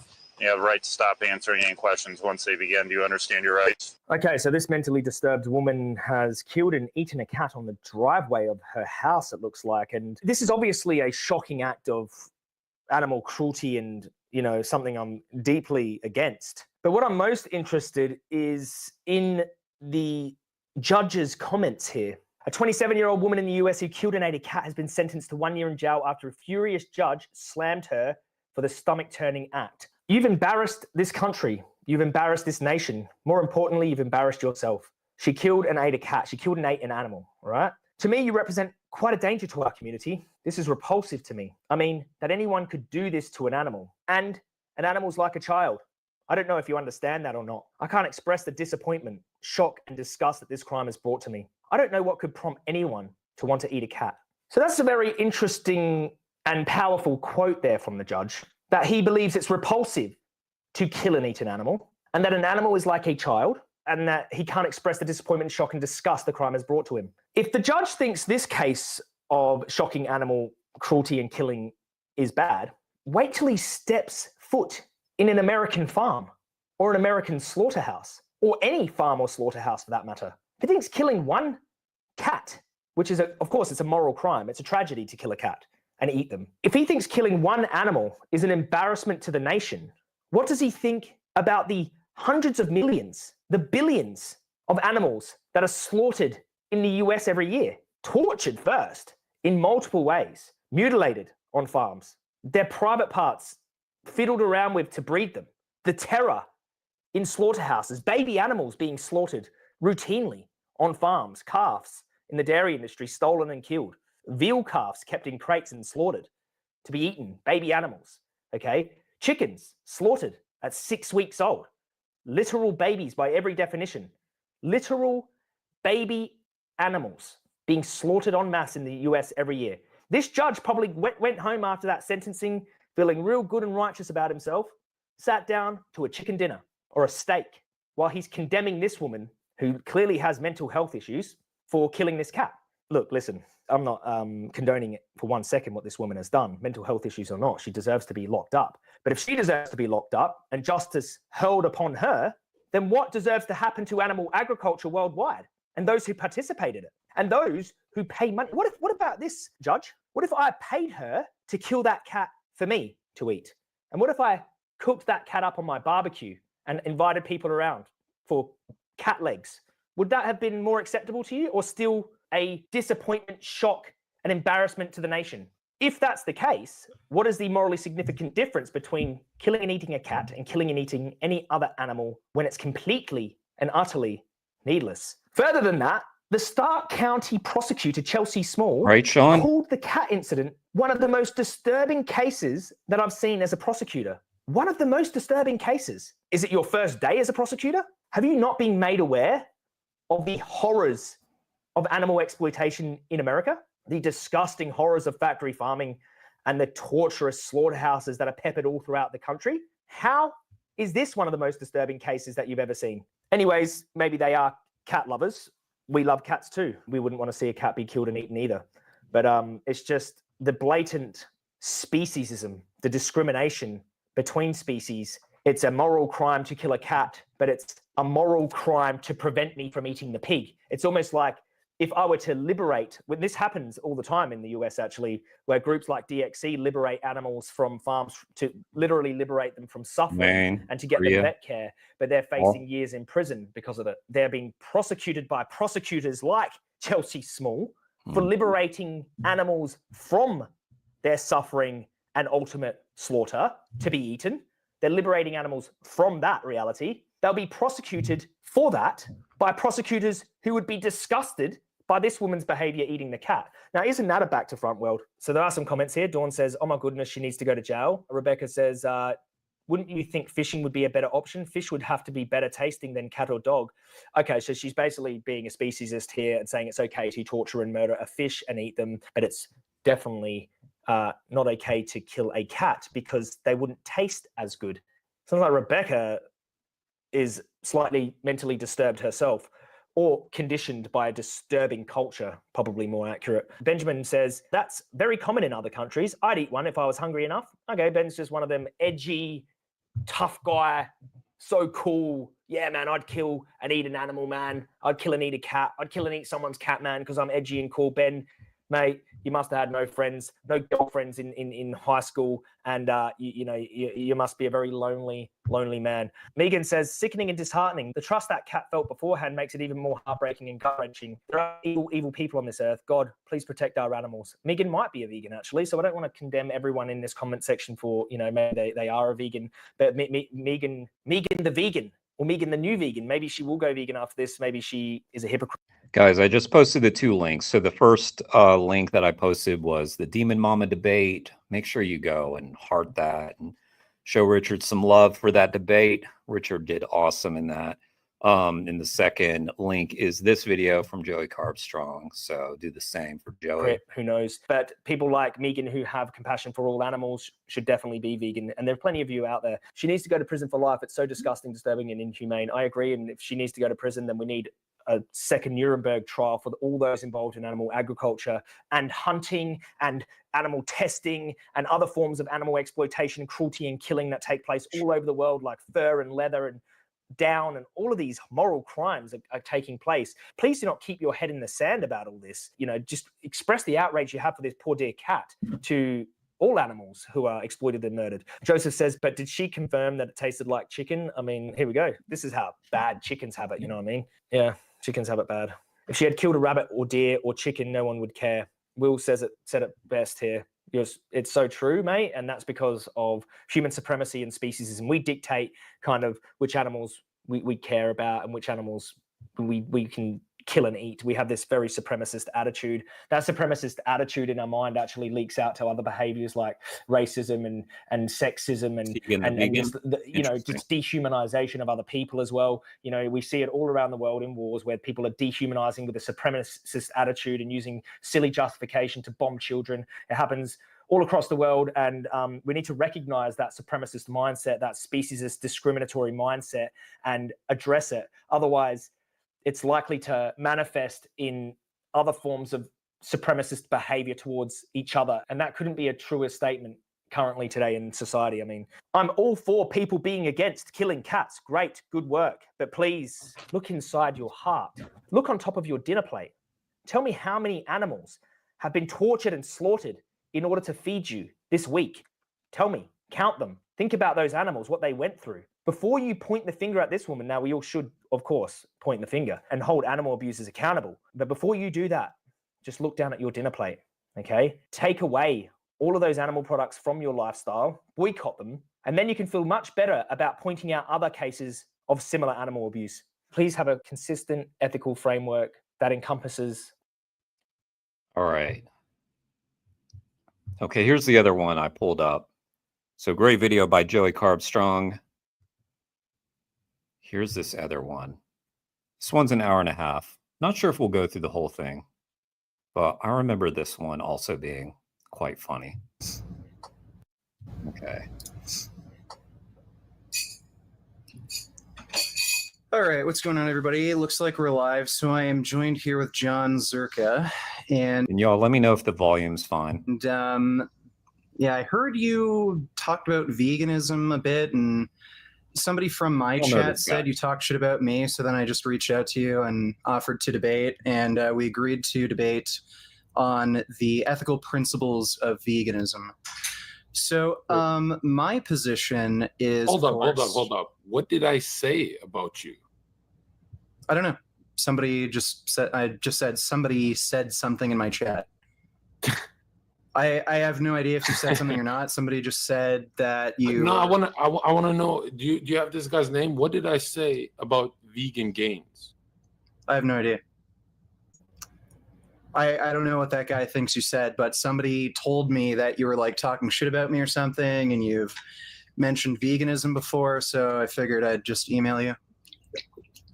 Yeah, Richard, that never happened. Okay. Fair enough. So anyway, hold on. Let's not stray away from this. This is how you get people to debate you? yeah, I guess, sure. What is the guy's name? I have no idea. It's just somebody in my chat. I can't remember who. All right, Richard, you've been doing this way longer than me. There's no way you This is a pretty funny way to start a debate. believe everything you read from chat. Yeah, like I don't know anything about you, so I didn't really assume anything. I just figured I'd message you and set up a debate. Oh, wouldn't that be better than saying I went on a rant about you? Just email me. I Big deal, guess. But anyway, back to the topic. Oh, hold So- up. Let's get this straight. If I did mention your name, I laughed at your baby. Was it you that did the baby? You had the baby stomping clip? Yeah. I'm that Can guy. you just explain that? What was that clip about? Oh, so that was taken from a video I made about why I don't want to have children. I'm antinatalist, and why I was getting a vasectomy. And that was a joke. And then it was taken out of context. If you saw the whole video, it was clearly a joke, but people have just No, I taken that out didn't. of I'm context. asking you. I didn't watch the whole video. That's why I'm asking you. Like, what's the joke? Well, the joke was just like that was the joke in itself. Like I had an extreme, crazy, kind of claim that I wanted to stomp babies. Like that was the joke. It was kind of like absurdist, extreme humor. Okay, so because you don't want to have kids, that's why you said it? Well, no, I said it as like a joke, but My name is Matthew Murdoch. There's no further comment at this stage. yeah, I don't know what that has to do with the debate proposition. Well, here's what it has to do with it. Is it irrational for me to laugh if someone in my chat mentions Vegan Gains and I think of that clip? No. So you agreed to debate vegan ethics, right? Right. But I'm asking you, is that irrational? No, I don't really care about why you've laughed at me or whatever. We just agreed to debate vegan ethics. I'm just saying in the future, when you have other guests, it wouldn't be a big deal if they've laughed at some of your clips, right? If your name comes up I'm and not someone making laughs, this out to be a big deal. there's no reason to be like insecure about that, right? We all have crazy clips, right? Yeah, I'm not making a big deal out of it. So like Well, I mean, you started this debate by saying I was talking shit about you.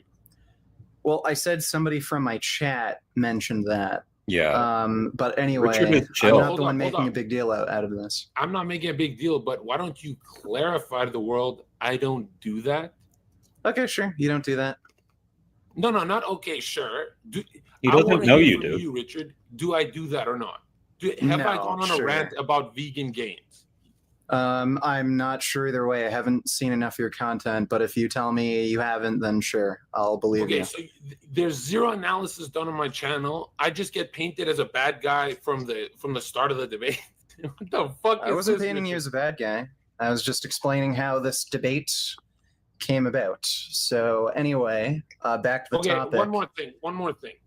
You choose, and we will talk about it. This is not like I'm stretching it because we have a lot of time. Oh, thanks. You choose to Thanks. debate Richard, listen to me. You're choosing to debate the one guy on the Twitch platform that has stood up for vegans for 4-hour debates on Scuffed Podcast Okay. for Cool. years. Nice. Are you So, fucking are you vegan? kidding me? No, I'm not a vegan, but everyone on the platform that is against me, I would think the one fucking ally would be you. I'm the only one standing up for you guys, and I'm not even a fucking vegan. This isn't about who's an ally, who's not an ally. It's a debate about veganism.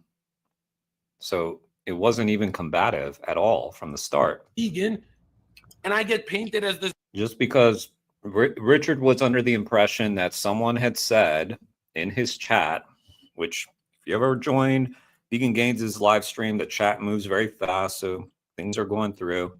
Might have been a super chat or something that someone said, yeah, this guy was talking shit about you. He didn't care. He just was like, okay, we'll debate. This guy who talks shit about vegans? This is how we're going to start? Okay, so I asked you what specific topic relating to veganism you wanted to debate, and you said vegan ethics. So I'm assuming you disagree with the ethical principles of veganism. We're getting there. We're getting there, Richard. We could get there now. I'm just curious. Do I get my flowers from you and your community? No. For talking about sentient life on a Scuff podcast for 3 hours every single time I'm there, when everyone's making fun of vegans and I'm the only one defending you guys? Do I get any flowers from you guys? No. No, because apparently you don't agree with the ethical principles of veganism and you're not vegan. You want some flowers? So, okay, so I have to be This guy's insecure. vegan to join the army. Okay. Go ahead. Okay, so army? my What? position is that animal rights is a logical extension of human rights, and there's no morally substantive difference between humans and animals that would justify slaughtering and eating animals. Whoa. Say Right, that again. Jedi? We already have a fundamental disagreement. Say that again exactly how you said it. Yeah, so I think that animal rights is a logical extension of human rights, and there's no morally substantive difference between humans and animals that would justify slaughtering and eating animals. Sure. Okay. We're going to jump around, but first, define human.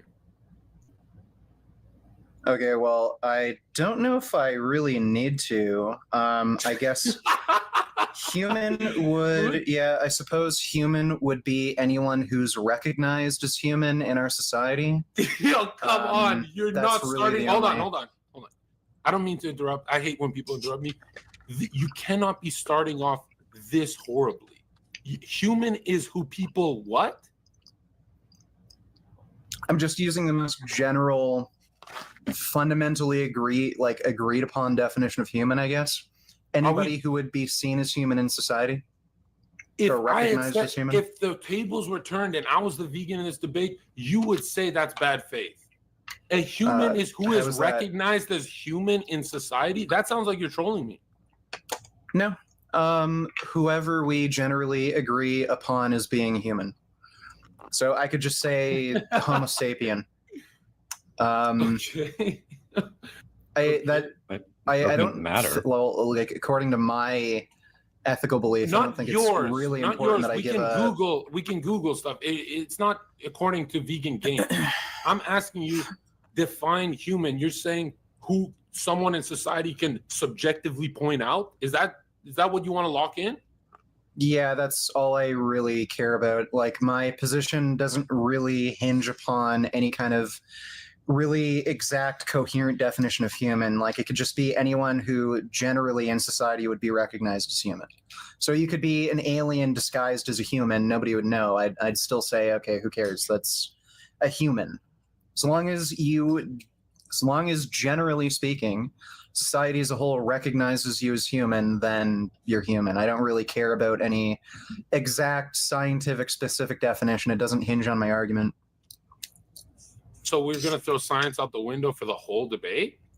No, I'm just saying there's no morally substantive difference between humans and animals that would justify killing and eating animals. Okay. I'm not going to go with this, but I want to hear your thoughts on empathy.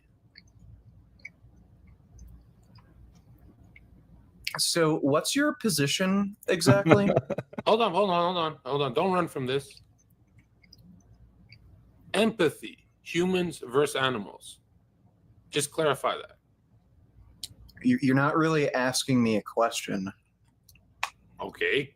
Do animals experience empathy, Richard? Yeah, they do. You needed me to ask the question like that for you to answer? This guy is just trying to Okay. You dodge didn't ask me a question. the debate. Okay, if I have to do it like that, okay, we'll do it simple from the get-go. Which animals are experiencing empathy, Richard? Well, I'd say chances are most social animals. It's entirely possible. How about a pig? Yeah. Yeah, they do. Really? Yes, they do. There's clear evidence for that. Okay, I would love to hear it. You know. Yeah, okay, sure. They are social. They will help their young. They will actually obtain food for other members of their group. So yeah, that's clear indication of empathy. Right. And I guess the difference from pigs and humans is all pigs would rape and kill each other if given a chance. I mean, animals rape each other all the time. What do you think of that? Find a pet-friendly Italian restaurant with outdoor seating nearby. What's happening, guys? So what's your argument? My argument is that all. This one is I watched this a long time ago. I remembered that it was funny. That's why we're watching it. It is funny. It's interesting how long it's taking to get started because this guy is sort of, as Demon Mama was doing, just filibustering the entire time. Verdant Jedi, if humans feel more empathy, isn't it more logical that we should be responsible for not needlessly causing harm and death to animals? Great point. Yes, if we are the more empathetic ones, why are we not expressing more empathy for animals? I wonder what this guy is going to end up signing off on. I'm not sure, Sean. Because my recollection of this debate is just kind of what is happening right now, that there was like a lot of arrogance and claims like, I'm the best debater. That's what I remember from this debate. John Zerka is saying like, yeah, I'm like undefeated at debates. I remember that. So ironic when someone says humans have moral agency as an argument to exploit non-human animals. It's literally a reason why we shouldn't exploit them. Exactly. Great points, guys. Y'all should have been in these debates, right? Okay. Let's resume. All animals rape. Okay. Do you mean Do you like disagree? Hold on. No. Don't be sarcastic and stuff. Like I'm not anyone can being paint that out to be wrong. Is what I have said, is it wrong or right? Well, I don't know exactly what you're saying. Are you saying every single animal of every single species has or will commit rape? No. Just the ones you care about. Let's talk about those just for the sake of the argument, right? Well, I care about any sentient animal. So are you claiming that all sentient animals of every species and every single animal of every species has or will commit rape? Is that what you're claiming? Not all, but given the chance, unlike humans, they will rape, correct? Whereas humans just... If humans given the chance to rape, many of them will rape. So what's the point? The bad ones will, but all pigs rape. You know that. I don't know that. What do you mean you don't know that? If you were to watch a pig rape another pig, you'd be surprised? No, I wouldn't, but I don't know about that claim. But you don't know that. What do you mean by that? You're not surprised that they do these kind of heinous acts? And I'm not talking about some that, the prison population that does it. I'm talking about all, Richard. That's a huge difference between humans and animals already. And you can't go to the prison argument of, well, humans do it too. I'm saying all pigs. That's a... But I thought he already conceded that not all pigs do that. Did he not? Huge difference from humans and animals. Okay, so you're telling me that the reason it's okay to kill pigs is because all pigs would commit rape given the opportunity? That's so stupid. I didn't say that at all. I said that is Okay. the I difference agree, it's quite from stupid, humans and the sentient life you protect. And I protect too, because I've been with you vegans. I never thought of Hang on. At no point did Richard say there are no difference between the various species. He's saying there's no substantive difference that would enable you, from a moral standpoint, to Holocaust one and not the other. It's really not that complicated. vegan would turn on me. This is hilarious. Okay, so my position is that there's no morally substantive difference between humans and animals where it would be justifiable to kill and eat animals. So my question to you would be, if you support the idea of killing and eating animals for food, what's the morally substantive difference between a human and an animal that would justify killing and eating the animal? Yeah, the difference from a human and an animal, right? We have speech, we have agriculture, writing tools, large-scale cooperation, and we're not fucking savages, Richard. Okay, but wait. So okay, interesting choice of words. But he's basically implying that it's because we aren't brutal. Yet he's advocating brutality. So I guess we are brutal. Is that what you meant? let me write this down and create a list. So What's we've up, got for you? So what's the first one? The difference from humans and animals is empathy.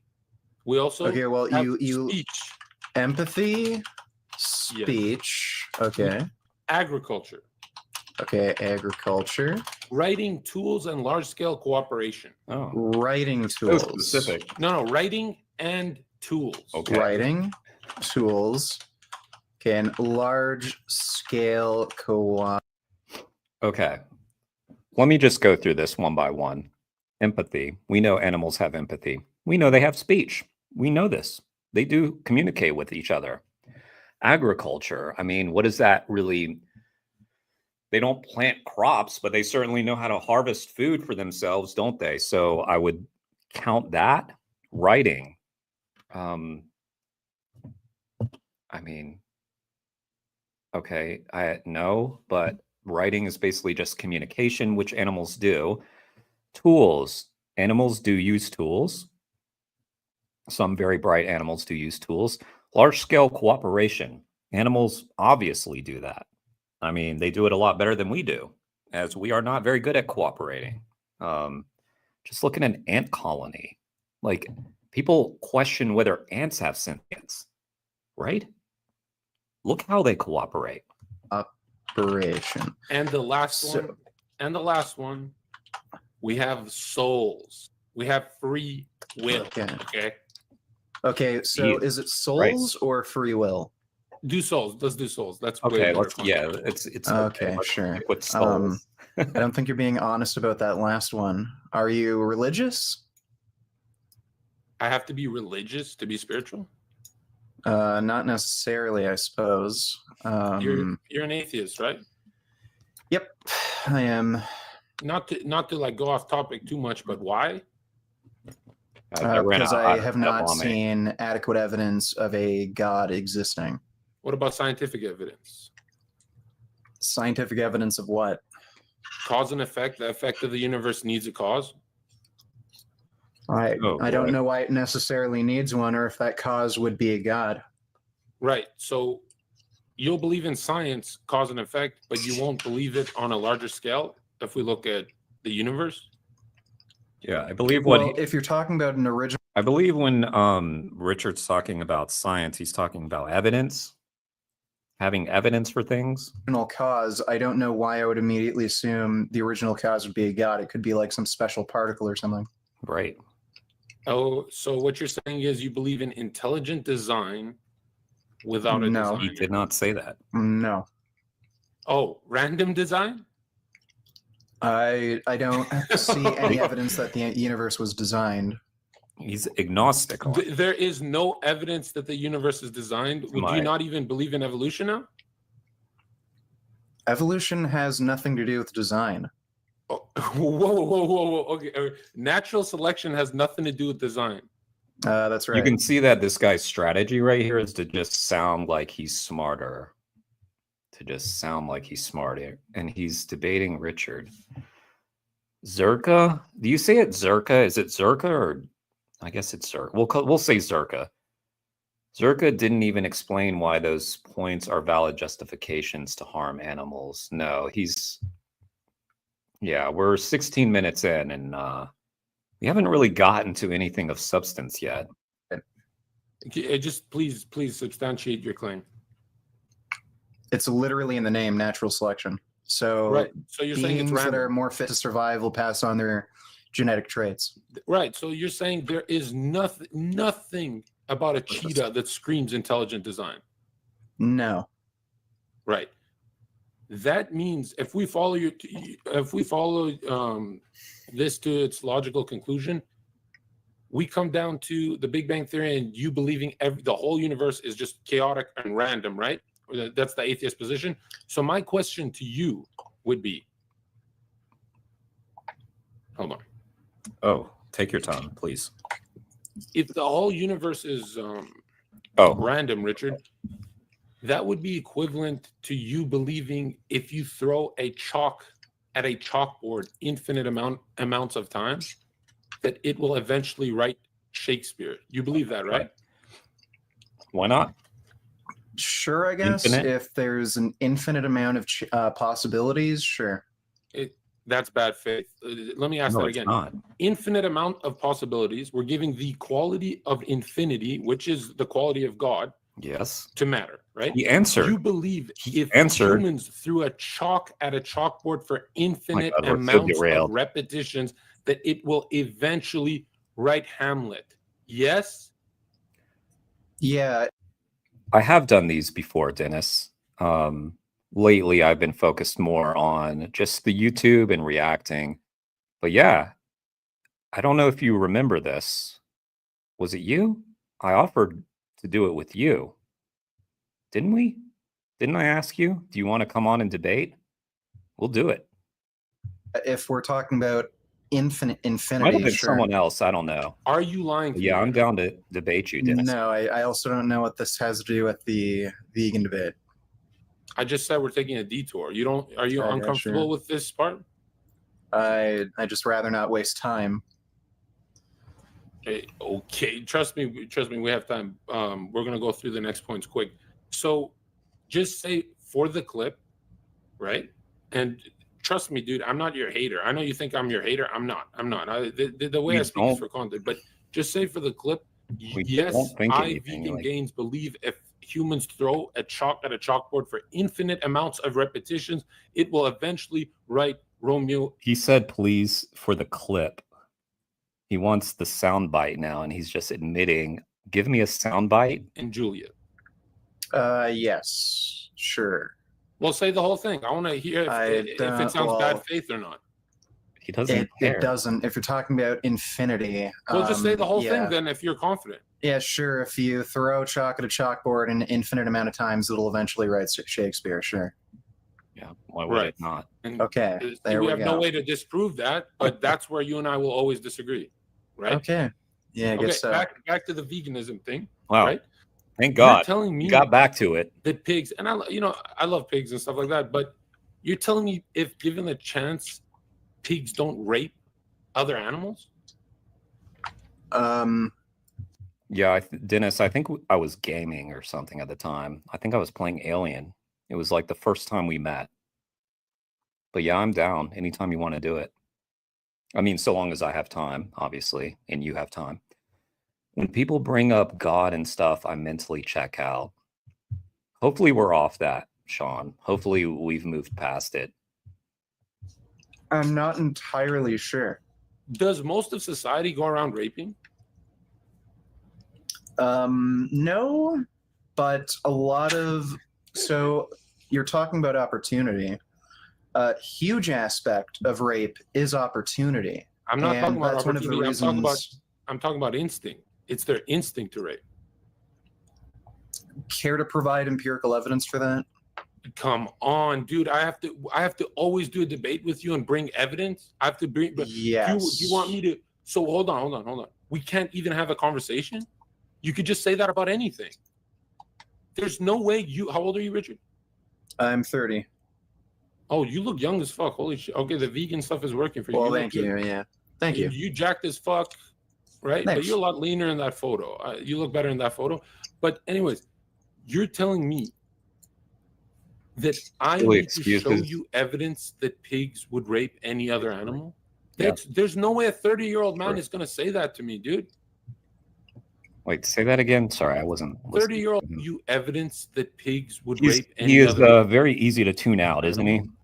that I need to show you evidence that pigs would rape any other animal?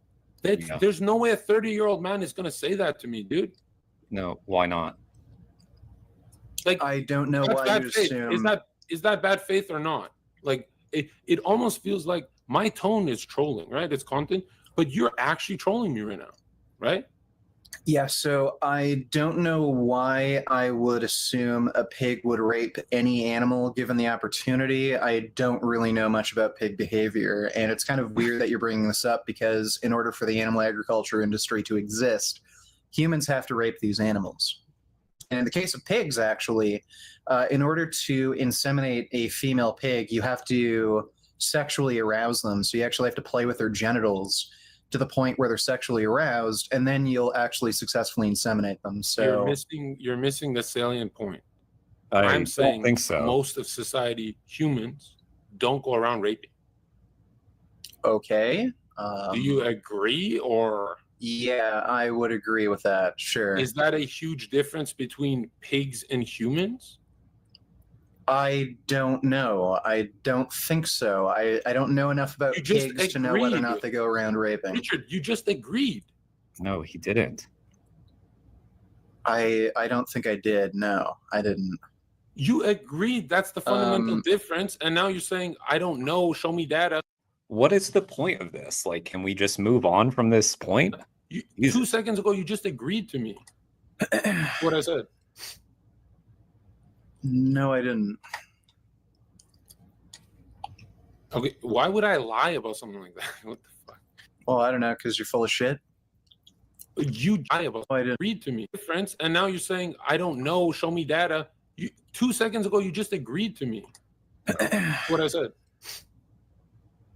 No, I didn't. Okay, why would I lie about something like that? What the fuck? Well, I don't know, because you're full of shit.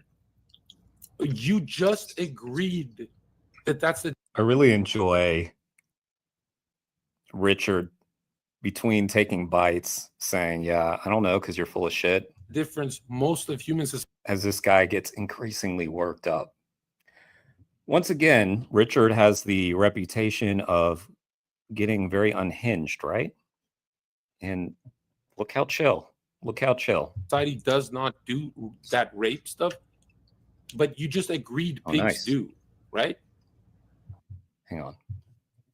So it's okay to grape someone if they might grape others. I suppose that's his point. I really don't know. I mean, he's trying to say this is a big difference, and this is why it's fine to murder pigs, because pigs rape each other. Yeah, not too bright for his age. I don't know what his age is. And Felix, what's up, Felix? Thank you for doing a cube today. Weekly cube. Nice. Thank you for doing it. No, I said I would agree. I said I would agree that most humans don't go around raping. Yeah. I didn't agree to the claim that most pigs go around raping. No, Most I didn't agree animals to that do. point. No. No, I didn't agree to that point. Yeah, he did not. So you don't believe He their literally instinct, said, I survival don't know enough about pig behavior. instinct? What? Sorry. Believe it's that point. No, I didn't agree to that point. So you don't believe it's their instinct, survival instinct? No, I don't know enough about pigs to assume it's their survival instinct or anything. Okay, do we have to go to a different animal, or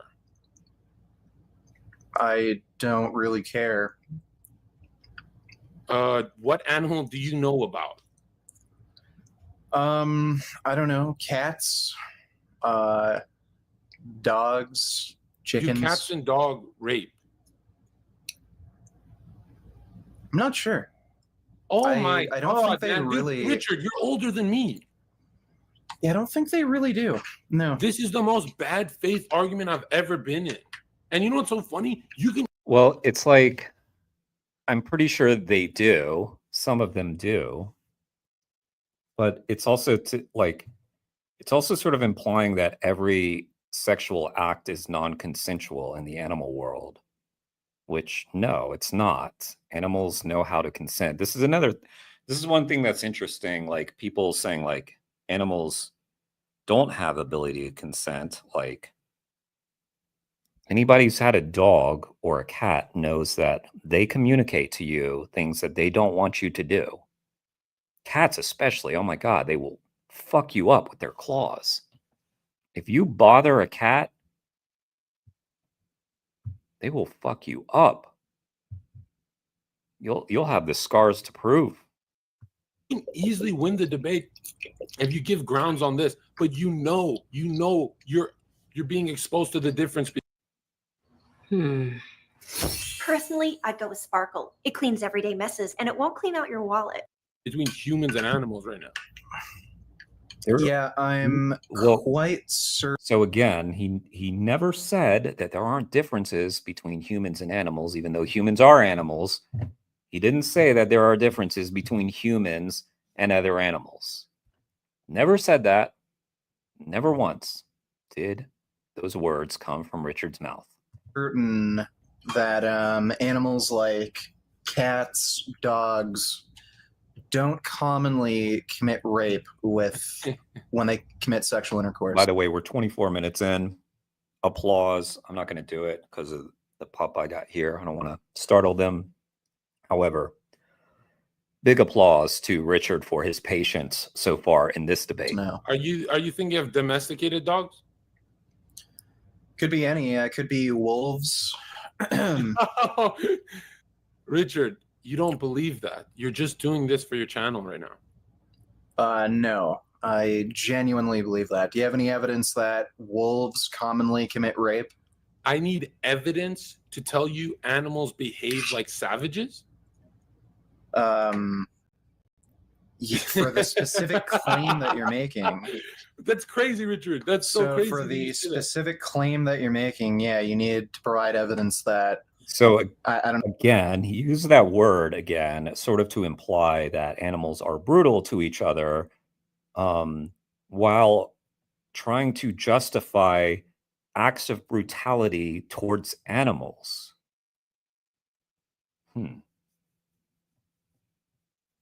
So, yeah. I don't know. A species like wolves commonly commits rape when they perform sexual intercourse. So, you disagree with that, right? Yeah. So for this list, you created empathy, speech, agriculture, writing, tools, large-scale cooperation. So I would say pretty much any species that's social is going to have empathy. And you can see empathy in the animals that we commonly eat, like cows, chickens, pigs. They take care of their young. They take care of their members of their group.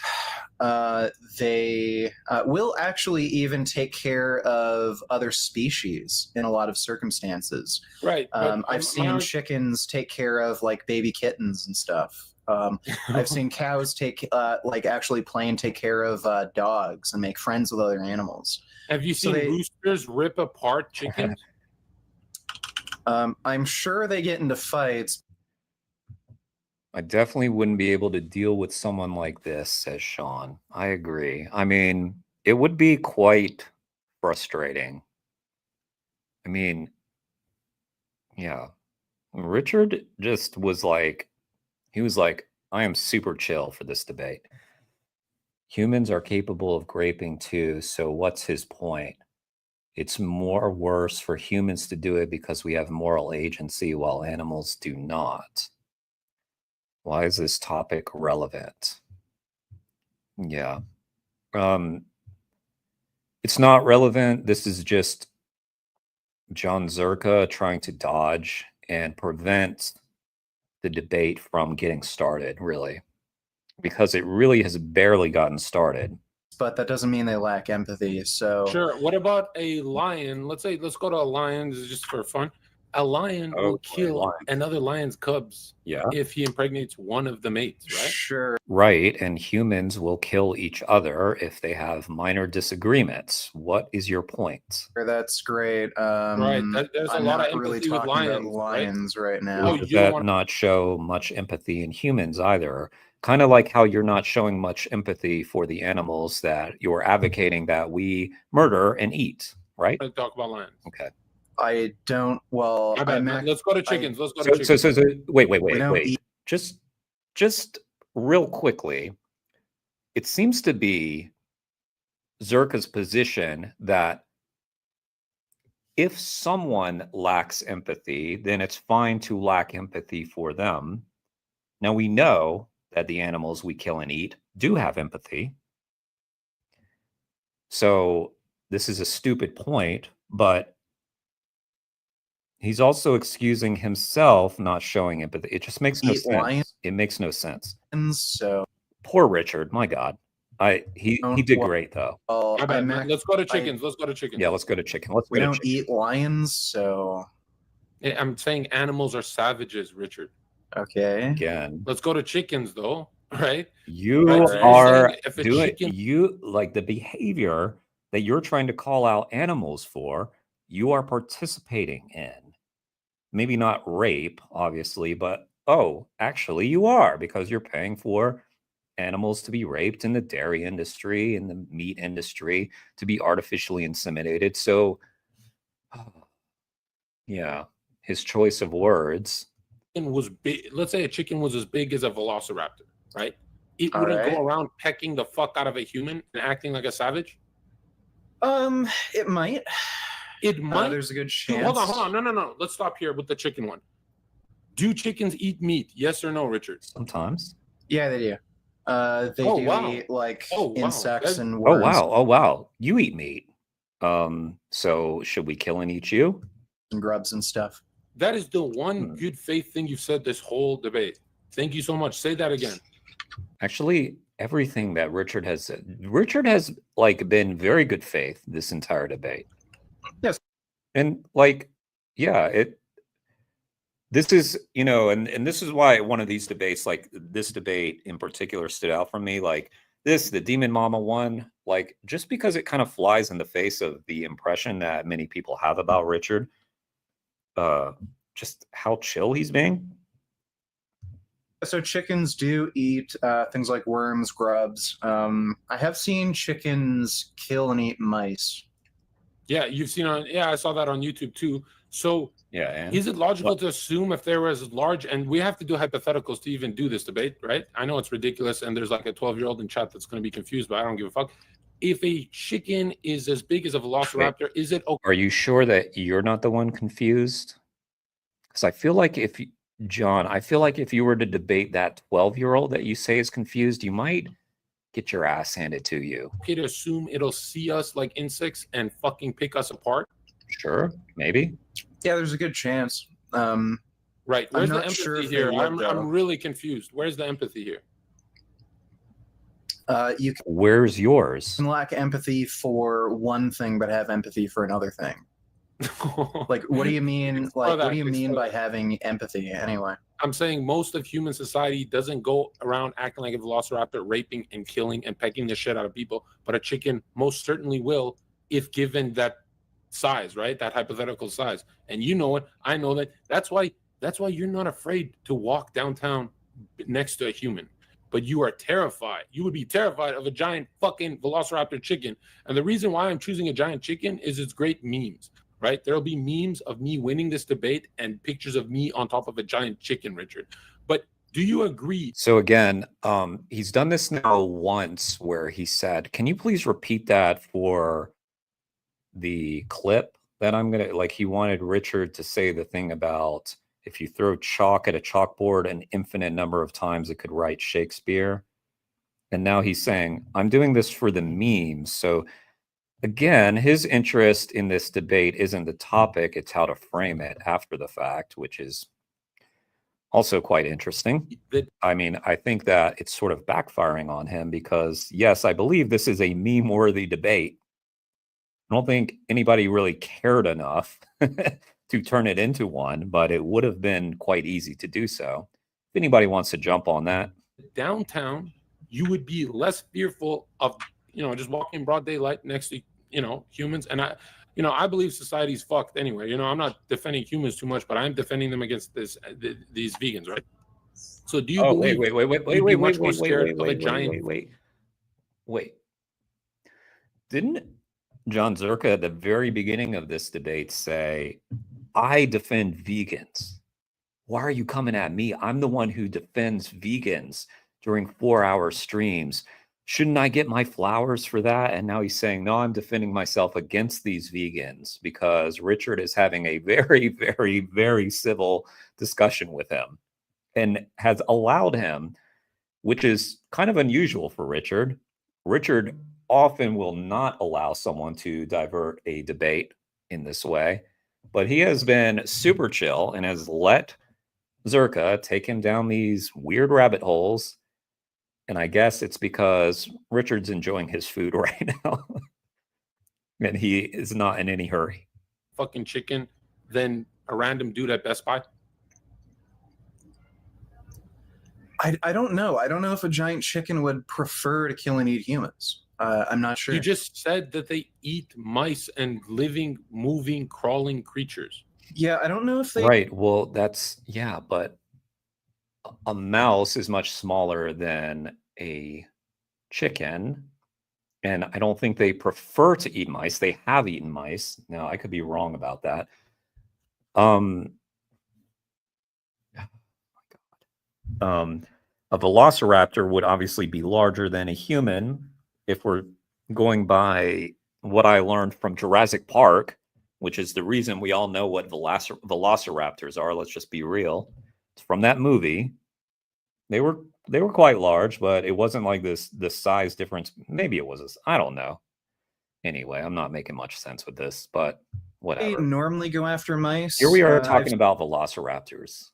Seen a video of a chicken killing and eating a mouse, but I think that was because it was worried like the mouse was going to... Oh, by the way, I haven't said it yet. If you all are not subbed to this channel, please do so. Help me grow the channel. Sub, like, subscribe, and click the bell notification if you could. And also, let me put the link for this debate. Richard obviously doesn't need the help. He's got quite a large channel, but if you're not subscribed to his channel, go ahead and do so. Try to get to its eggs or something. Right. Or So saw you're worried. Right. So the chicken could not. So I'm not sure. So you just said, and I don't want to go from the point that I'm winning, but I will go for a combo here. You just said the chicken went to protect its offspring. Turkey size. Oh, really? And it lacked and you said it lacked. Oh, is that right? Velociraptors are turkey-sized in reality. I wouldn't be surprised if that's true. Jurassic Park raptors are not scientific. Right. And didn't we sort of agree, didn't the scientific community kind of agree that it's very likely, there's the glitch, that it's very likely that dinosaurs had feathers? I believe that is true. Okay, my shit's glitching up now. So I'm going to have to... the cooperation that humans have. And so in person, that chicken would kill you because it would lack cooperation and empathy. I don't know if a chicken would preferentially kill a human being. For that reason, sharks prefer not to kill and eat people. I don't know why I would assume a chicken would, if there were a giant chicken, it wouldn't. What about, all right, let's just do this. What about a hungry chicken or a hungry shark, Richard? I'm sure if a shark was hungry enough, it probably would kill and eat a human being. Sure. Yeah, maybe if chicken. How come you can't give a direct answer? Dude, if a human being were... Because we don't know. Because it's actually quite clear that sharks don't like eating human beings, which is why so many people get bit by sharks but not eaten by sharks. The sharks come up, they bite the human, they're like, oh, this isn't what I thought it was, they swim away. It's very rare for sharks to attack multiple times, and even rarer for them to like consume a human. In fact, I don't even know if that has happened very much. It's happened, I'm sure, but usually it would be like a limb or something. Anyway, I'm getting graphic. No need for this. Sharks don't like to eat people. That we know. Hungry enough, it would kill and eat a human being. There's plenty of examples of that happening. Cam. I can't hear you. Oh, I thought it was my thing glitching. Okay. Hello, hello.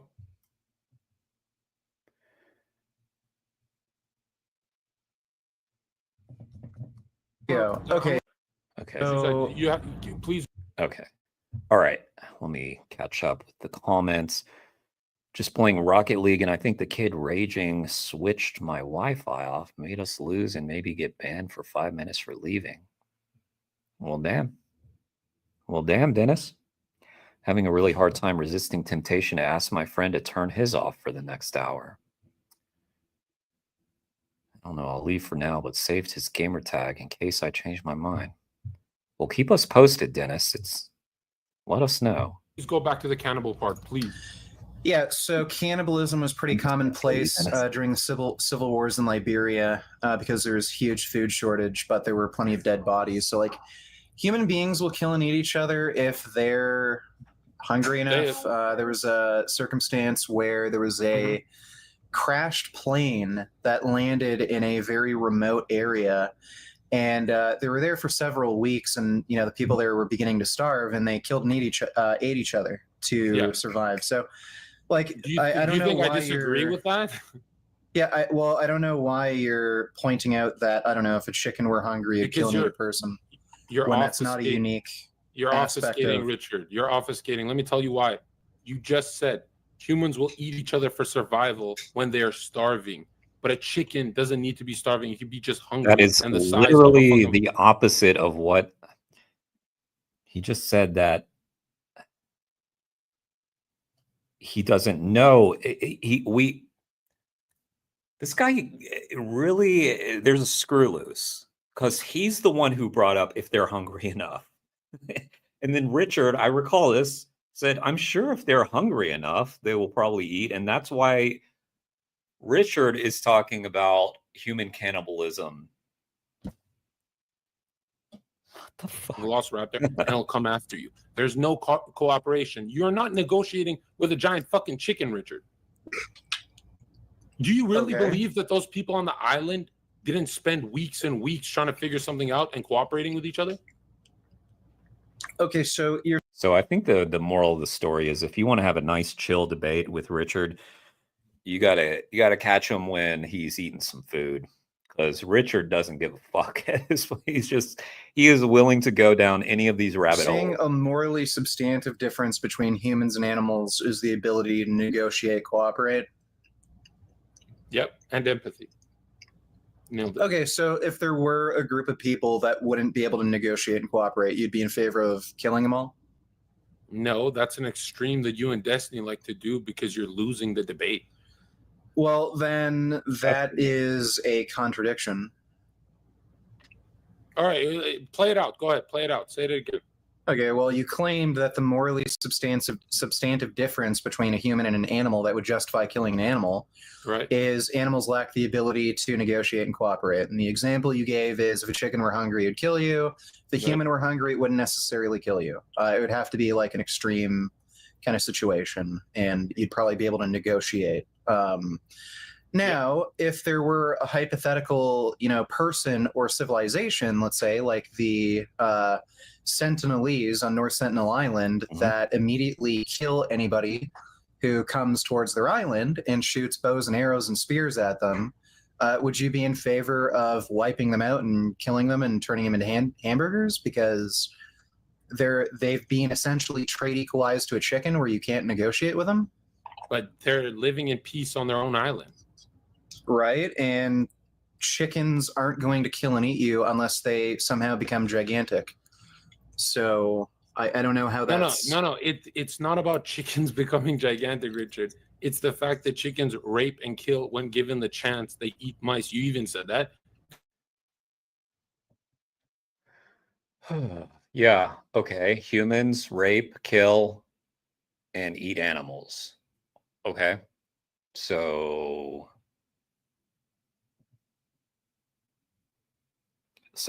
most humans eat animals. Many humans have killed. Many humans have raped. I mean,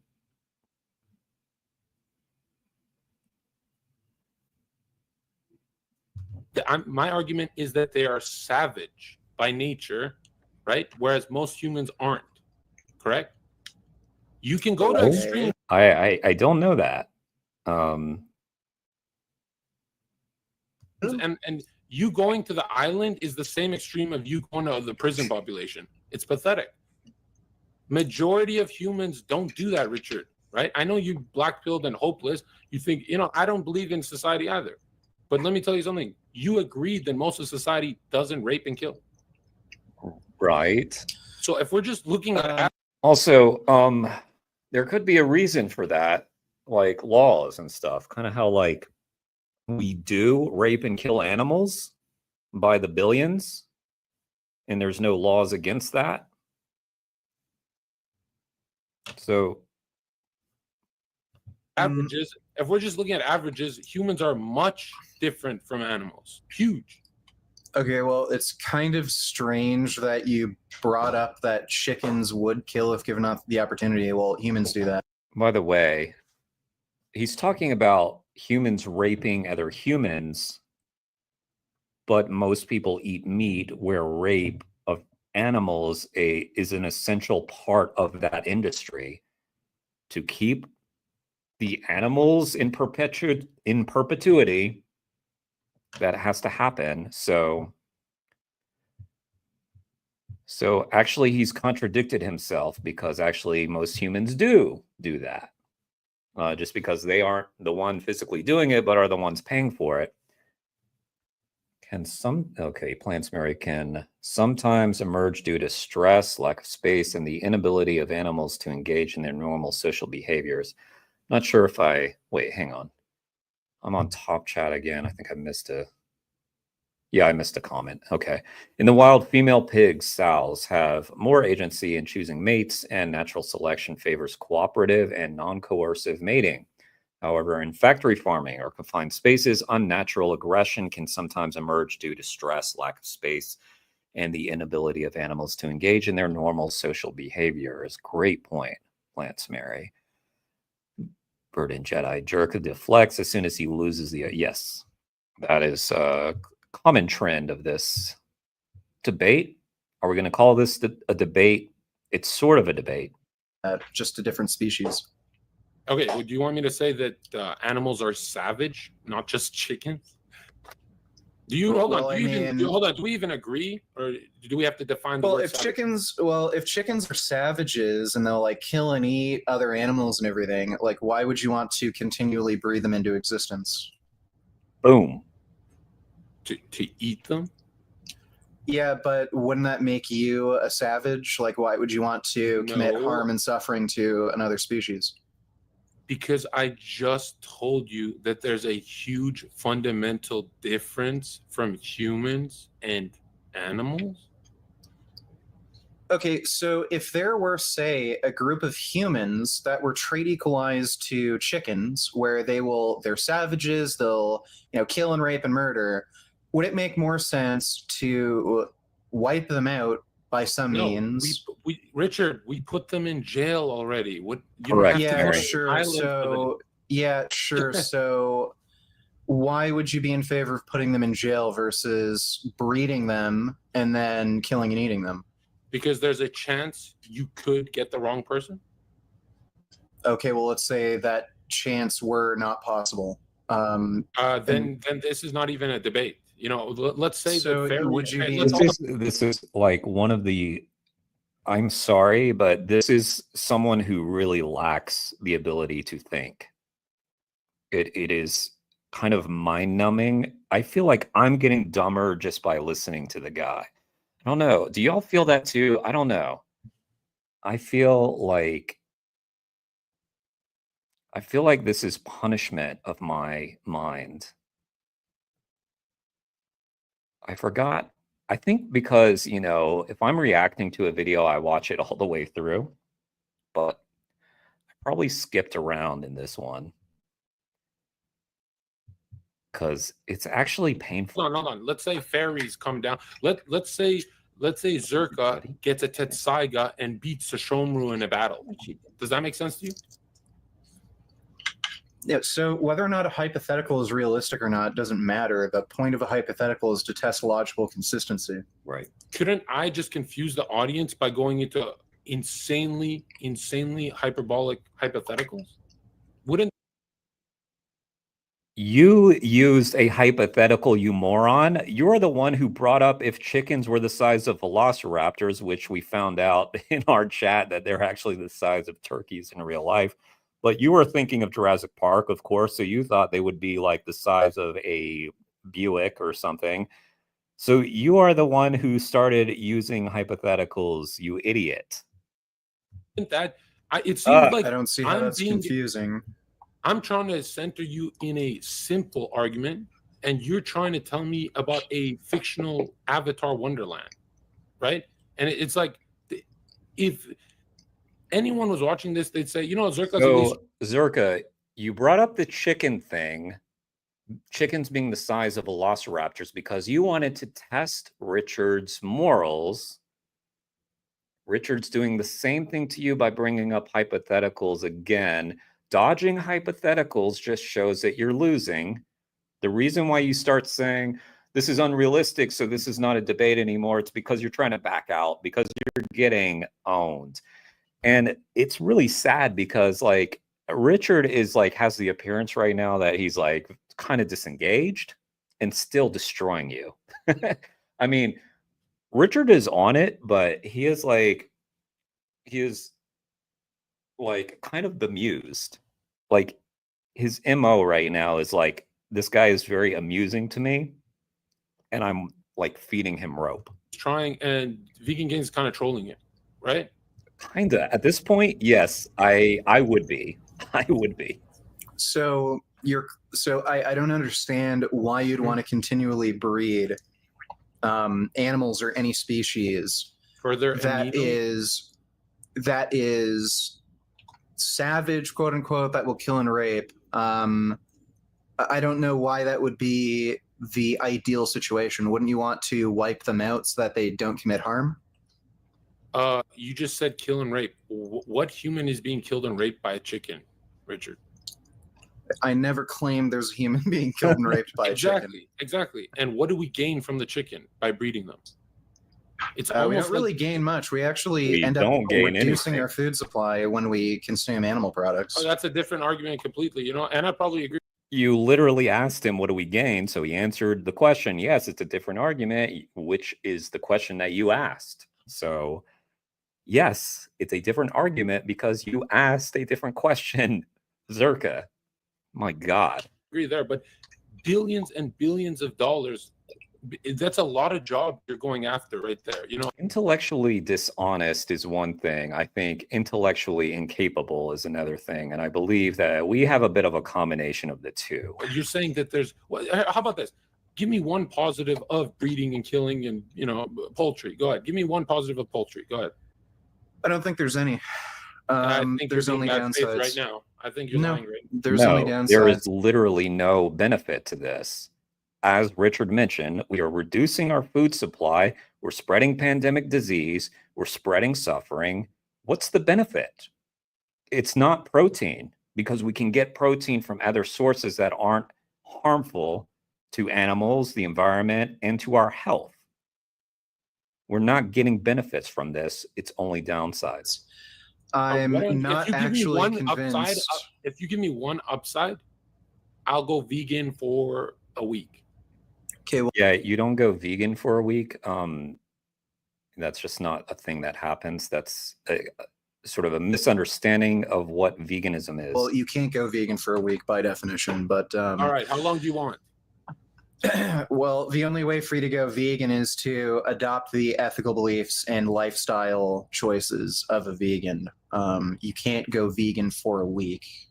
Okay, how long do you want? I said indefinitely. Right. Why don't you give me? All right. How long? How long is a realistic amount of time for this experiment? Indefinitely.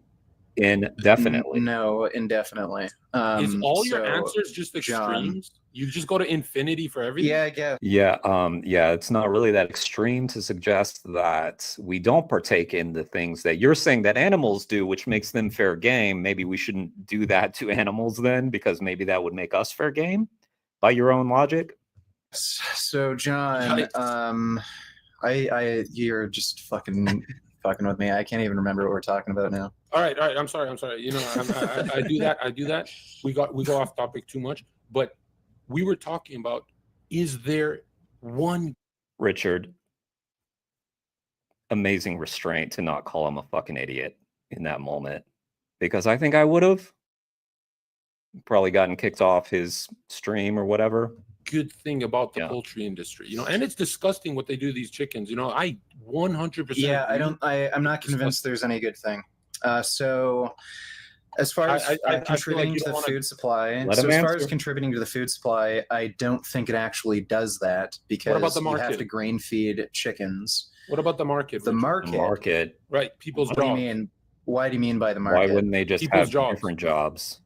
Right. I don't know why, if we were producing plant foods, there wouldn't just be jobs in other areas. Could you assume that, let's say, that humans get paid less with plant foods? I don't know if people are following this guy. I mean, I don't know what kind of channel this guy has, Sean. I guess I shouldn't sell his audience short. Hopefully people could see.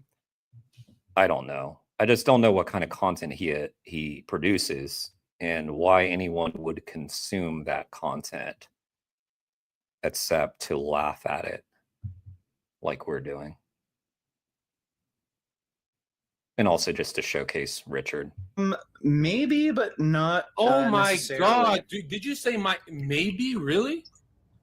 So it's possible, but not necessarily, because there's a lot of new plant-based alternatives like mock meats. Not necessarily. No. Okay, I feel like you're lying there. One of the I do love Beyond Meat burger. That Starbucks one, I forget what it's called. I love those. I have a question. This is an honest question. I really do not understand when people say, I love Beyond Meat, why they haven't switched. I really don't understand that. So you've already found that, yeah, actually, let's say you don't even have the ethics yet, but you know about the environmental cost or something, right? Because most people don't have the ethics, but they know, like, oh, eating meat is bad for the environment. Why wouldn't you switch for that reason alone if you already know that Beyond Meat is delicious? But I feel like I do not understand that mindset. Is it that they do eat the Beyond Meat a lot of the time, and they just like it's only when they can find it, or what? Because you can find it in pretty damn near every grocery store near me. Lying, you know. I feel like, did you just say no? They get paid the same? So it kind of depends on the crop you're growing, and what you're growing it for. But no, you're not necessarily going. I know it is not substantially more expensive than meat. To end up making less money. The majority of U.S. chicken farmers live below the poverty line, so I don't know why you'd assume. I'm not talking about US. Making. I'm talking about Earth. Yeah, so I don't know why you would assume necessarily that if you were, producing plant-based product, you'd necessarily make less money. If a Vietnamese farmer was producing plant-based product, would he starve? Vietnam. Right. You don't have to go to U.S. Don't statistics. isn't the big crop there rice? Right. But I'm talking about poultry farmers, right? Okay. Do they make more money than rice farmers? Okay. I think you're missing it. I'm saying that there's so much benefit. No, there's from not. breeding chickens globally but you You're- can't just mm. say, "Oh, plants." There's not even a demand for plants. Like if yeah, there Yes, Oh yes, my there God. is. There's a Even from you, Zerka, there's a demand for plants. all right. Let's just go back to the U.S. if you're not going to do it. Is there a demand for meat, Richard? Yes, and there's demand for plant foods. Right, but we look at averages because we're grown men, right? Oh, did we? What Are is we? in Are we all grown men here? more demand? Probably plant foods, since that makes up the Dude, you majority are of most a people's caloric liar, intake. man. You are a liar right now. So dude. the I want to go majority deeper in the of debate. your caloric intake is made up by plants. So I think on Nobody that said basis, that. there's a greater demand for plants. No, I'm asking you, is there a bigger demand for red meat or plants? Plants. Well, what makes up the majority of somebody's caloric intake? You're not red meat or answering plants? anything, dude. I've answered all of your questions. You're fighting these monopolies. You're fighting them, Richard. How are you going to tell me there's no demand? I never said there's no demand. You said that asked, is there's there a more greater demand for red plants, meat Richard. or plant foods? Richard. And I People, when they eat meat, they eat it with plants, typically. Unless there's some like YouTube clown who's doing the carnivore diet for clicks. said plant foods, since it makes up Or they're just so dumb that they follow those people and don't do any critical thinking for themselves. the majority of your caloric intake. You're obfuscating again. There's no confusion here. What is it? I think Zerka recently learned the word obfuscating, and he likes it. He thinks it makes him sound smarter than he clearly is. In more demand? What leads to a net good? There has to be a net good with meat, the meat industry, right? What? No, and there don't go. But you got to substantiate your claim, dude. Is there a demand for meat that's way larger than plants? Yes or no? No. No. Like, on what basis are you making that claim? The fact that all cuisines around the world are around What? a meat diet? They're not. All cuisines are around a meat diet. They're not. Okay, so I don't know why that necessarily means there's a greater demand for meat. Well, why even allow that? Because they're not. But number two, yes, if they're around meat, you could also argue they're around the plants and the meat's around the plants. Sorry, let me catch up with comments. Let's see. Let's see. Am I Dennis? Am I being unfair? Penguin Zero. Oh God. Penguin Zero said that Beyond Meat tasted better than animal meat, but he still hasn't made the switch. It makes no sense. Exactly. It's because he's a clown.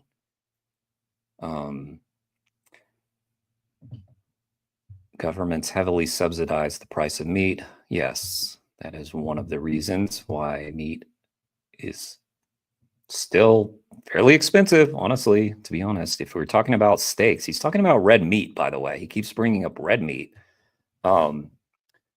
which is interesting because obviously the higher demand is for chicken and fish than red meat. Red meat, it's interesting. He doesn't know what he's talking about, but red meat is comparatively small compared to the poultry industry. Have I checked out the new To the Grave song? I think I saw them post something a few days ago. They said, by the way, are y'all following To the Grave? Because if you're not, holy crap, follow To the Grave. Australian deathcore band. Every song is about like animal rights activism. It is so badass. And they're good. They're really good. Check out my interview on with Dane Evans, the singer from To the Grave, if you haven't. That was so cool. That was so fun. I think I've heard their song, if that's what you're talking about. It was like 3 days ago or something. So yeah.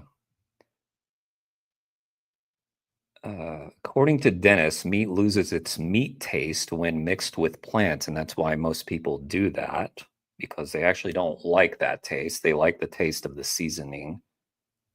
Moist Critical is rich. Yeah, there's no reason for him not to give up meat and buy Beyond Meat instead. Yeah, right. It's really tough for people like Moist Critical. Pretty sure some plant-based meats are equally priced to animal meat at this point. Yeah, they are. He's talking about red meat, guys. He's talking about like fucking steak or burgers. They're not cheap. I mean, unless we're talking about like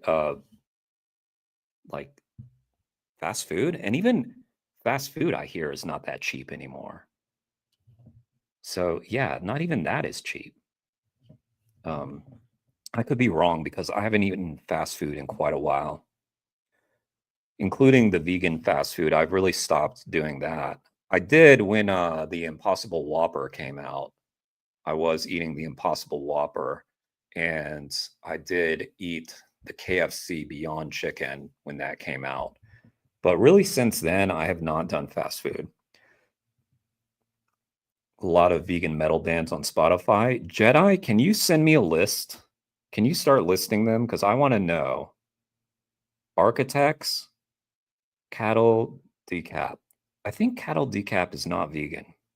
I was watching a interview with their singer, and they were like, yeah, we're not vegan, we're like vegetarian. And they were like giving like really cringy reasons as to why they aren't vegan.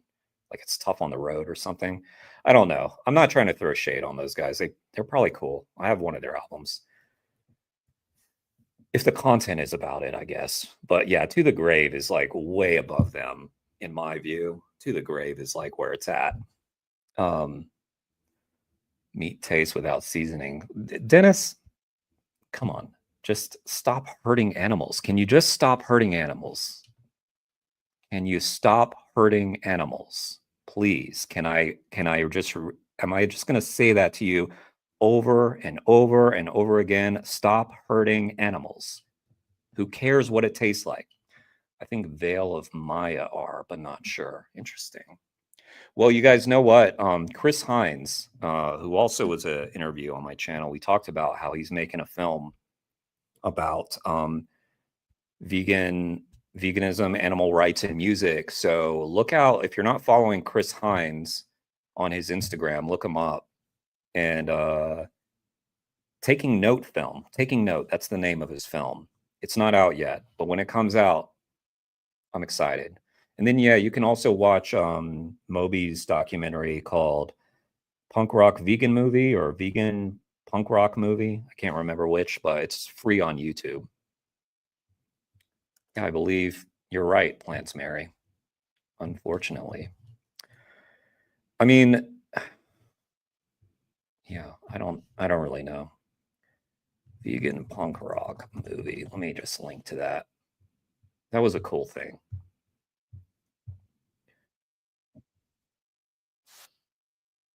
Okay, let me see.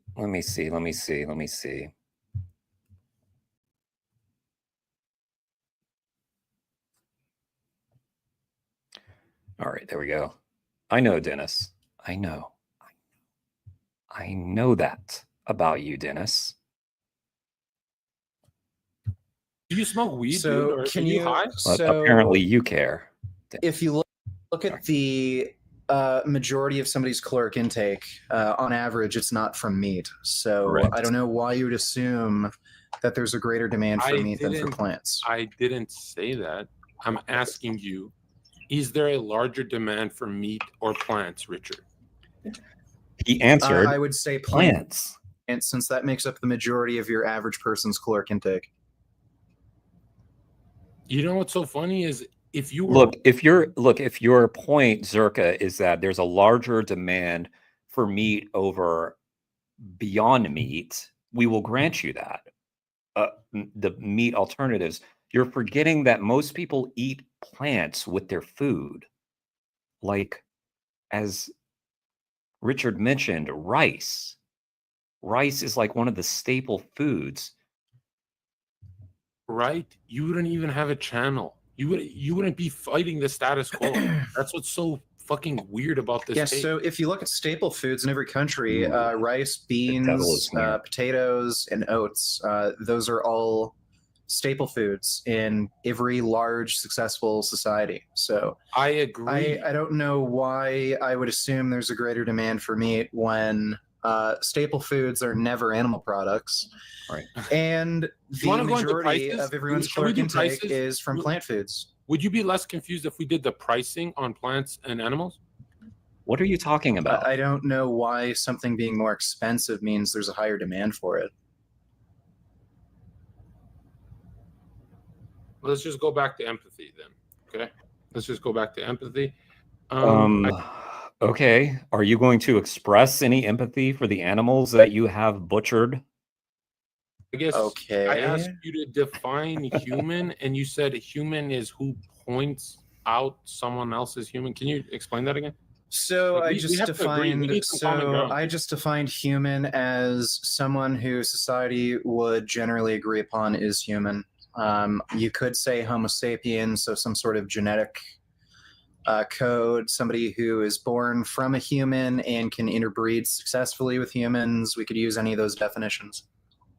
Sure. Okay. Can you give me some characteristics of a human that is different from a pig, let's say? Yeah, sure. We're bipedal.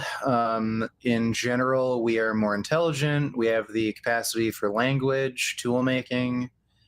There's plenty of differences. We're not pink. Like, I just don't see a morally substantive difference between a human and a pig that would justify killing and eating a pig. Yes, you did, because you agreed that most pigs do rape. No, No, he didn't. You agreed and then went back. So to it. we're back on if this the now? majority of humans committed rape, would you be in favor of What? Why are we going in circles again with the pigs rape thing? And we had to go back to what is a human? killing and eating humans? I would see them as savages. Okay, so if the majority of humans committed rape, would you be in favor of killing and eating humans? Why would I eat them? What? Well, you said. What would this person say? I was going to make fun of part of John's arguments, but there are just too many holes to even make one significant enough to poke fun at. Yeah, it's hard to know where to begin. I'm with you, Eamon K. The morally substantive difference is rape. So if the majority of humans raped, would you be okay with killing and eating humans? Yeah. Okay, so if somebody's convicted of rape, you think it's okay to kill and eat them? No, you said in a chaotic society where everyone's killing and raping each other. That you went to an anarchy example. You know that, right? Oh, okay, sure. I don't know Then it why it would be about- matters if we look at an individual or a group. Because hold on. Would my survival be necessary if majority of humans were killing and raping each other? Or do I have to I don't just kinda, know. like, take my You're chance? adding another thing now where now we're involving killing, like you mentioned rape specifically. Yeah, most humans don't rape like animals do. Again, most humans pay for it by buying animal products, so incorrect. Do you disagree? I am not convinced that the majority of pigs, chickens, or cows commit rape. If given the chance, would they? Or just give me the percentage don't of how know. much. Okay, assume. How many times do we have to go over this same thing? Let's just assume for the content. What would be the percentage of humans given the chance versus? We're on this again? This guy is really weirdly attached to this point. Versus pigs. It's almost like one has a fucking conscience, right, Richard? Pigs have I don't consciences. know what percentage of humans would actually commit rape if given an opportunity where there's very low likelihood of ever being caught. Well, you I don't don't have know. to. You don't have to add that part of being caught. You don't have to add that. You're still. Well, yeah. Why? Because you're making the point that there's this major difference between humans and non-human animals. But if it were the case that a great percentage of humans would do that if they knew that they didn't get caught and didn't have to face any consequences, then I think that would speak to the brutality of humans. We have laws against it.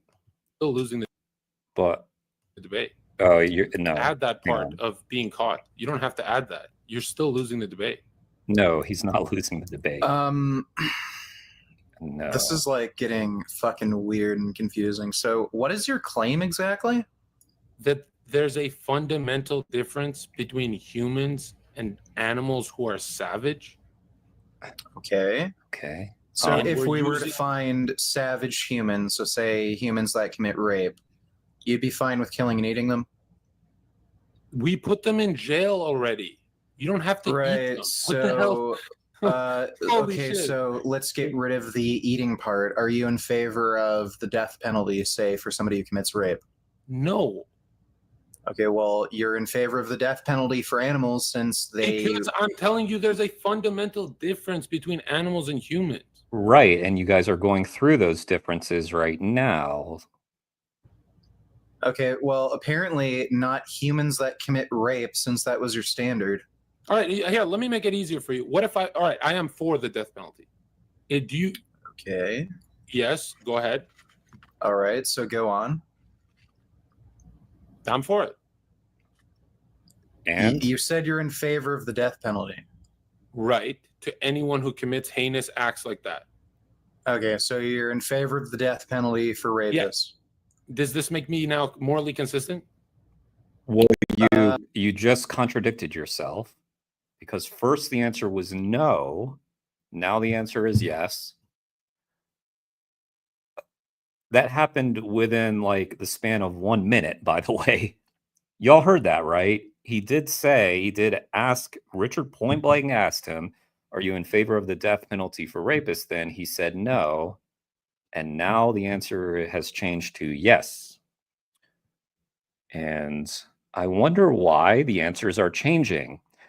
Could it be that he's trying to do some kind of maneuvering because he's been caught again? Does he even realize like he's being caught and contradicted? I don't think his brain can even comprehend enough of this to understand what's going on. Not This is all you exactly, because needed? actually, you said you're in favor of killing pigs because if given the opportunity, they would commit rape. So you're actually in favor of like thought crimes, essentially, where if we could actually determine if somebody I never said that. Yeah, well, that's essentially, you're in favor of punishing somebody before they ever committed a crime. So let's say if you found out that somebody fantasizes about committing rape or wants to, would you be in favor of the death penalty then? Lock them up, yeah. Well, are you in favor of the death penalty before anybody even commits a crime?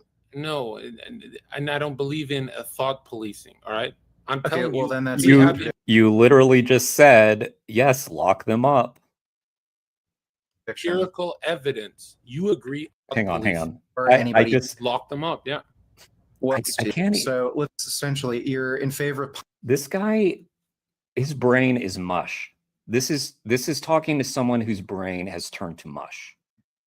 I would just end it, honestly. I can't believe they went. I think this is just good content for Richard, honestly, but this is so, at this point, you're talking to someone who is talking like they played football and they got tackled too many times. Punishing somebody before they ever committed a crime. So let's say if you found out that somebody fantasizes about committing rape or wants to, would you be in favor of the death penalty then? Lock them up, yeah. Lock them up, well, are you in favor of the death penalty before anybody even commits a crime? No. And I don't believe in thought policing, all right? I'm telling you, then that's we a have contradiction. empirical evidence. It wasn't even within 1 minute. It was literally one question to the next. A complete contradiction. You agree, I agree, that most animals do savage behavior.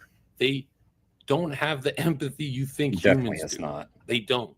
I don't know why you think like most animals have savage behavior. Like, wouldn't humans, since we're like literally holocausting other species? That's like, a don't you think it's horrible savage? argument. So don't you think it's savage to commit a Holocaust against animals? Hold on. The extremes are so cute, dude, and it's pathetic. He's not high. You walk around amongst humans in society every day of your life, Richard. Okay. You don't need to go to history. You already trust humans more than animals. What? Not really. No. Oh my God, man. This is 3 What? bad faith in a row. Explain. Go ahead. Not Trust humans more than animals? really. Let's hear it, man. Okay, well, if I give my credit card information to a pig, I trust it more with not stealing my information. Oh my, we go back to cooperation. You're fucking hilarious, man. A credit card to a pig is where this is the hill you want to die on? Yeah. I think the reason why I'm finding this more painful is because I don't have the food like Richard has the food. I ran out, guys. I mean, not completely. There's more. But getting up and down is... That's a fatality, dude. You won. Wow. Okay. I swear I thought we were going to find some common ground because you're usually good at this. Okay. How much do you bench, bro? I don't know. Believe it or not, I'm a fucking nerd now. So I stream like 14, 18 hours a day. So I'm not that strong, right? But, Okay. How about you? Yeah, I did 315 for 5 sets of 3. That's my PR lately. Haven't gone for a 1 rep max, but it'd probably be around 340, 350. Is this like dick It's currently 410. measuring, or we just All vegan power, benching 410 pounds, which is an insane amount of weight. talking about fitness? Because I don't know, it could be both. Okay. Well, he's changed the topic because the last topic was so painful. Okay. You're saying that you're a strong vegan. Aren't you really tall too? You're like, how tall? Yeah, I'm 6'3". 6'3". Okay.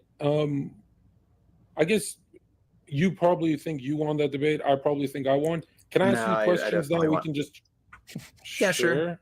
Okay. I love the ego. I actually I love your channel, dude. I love people who debate like that. But Sure.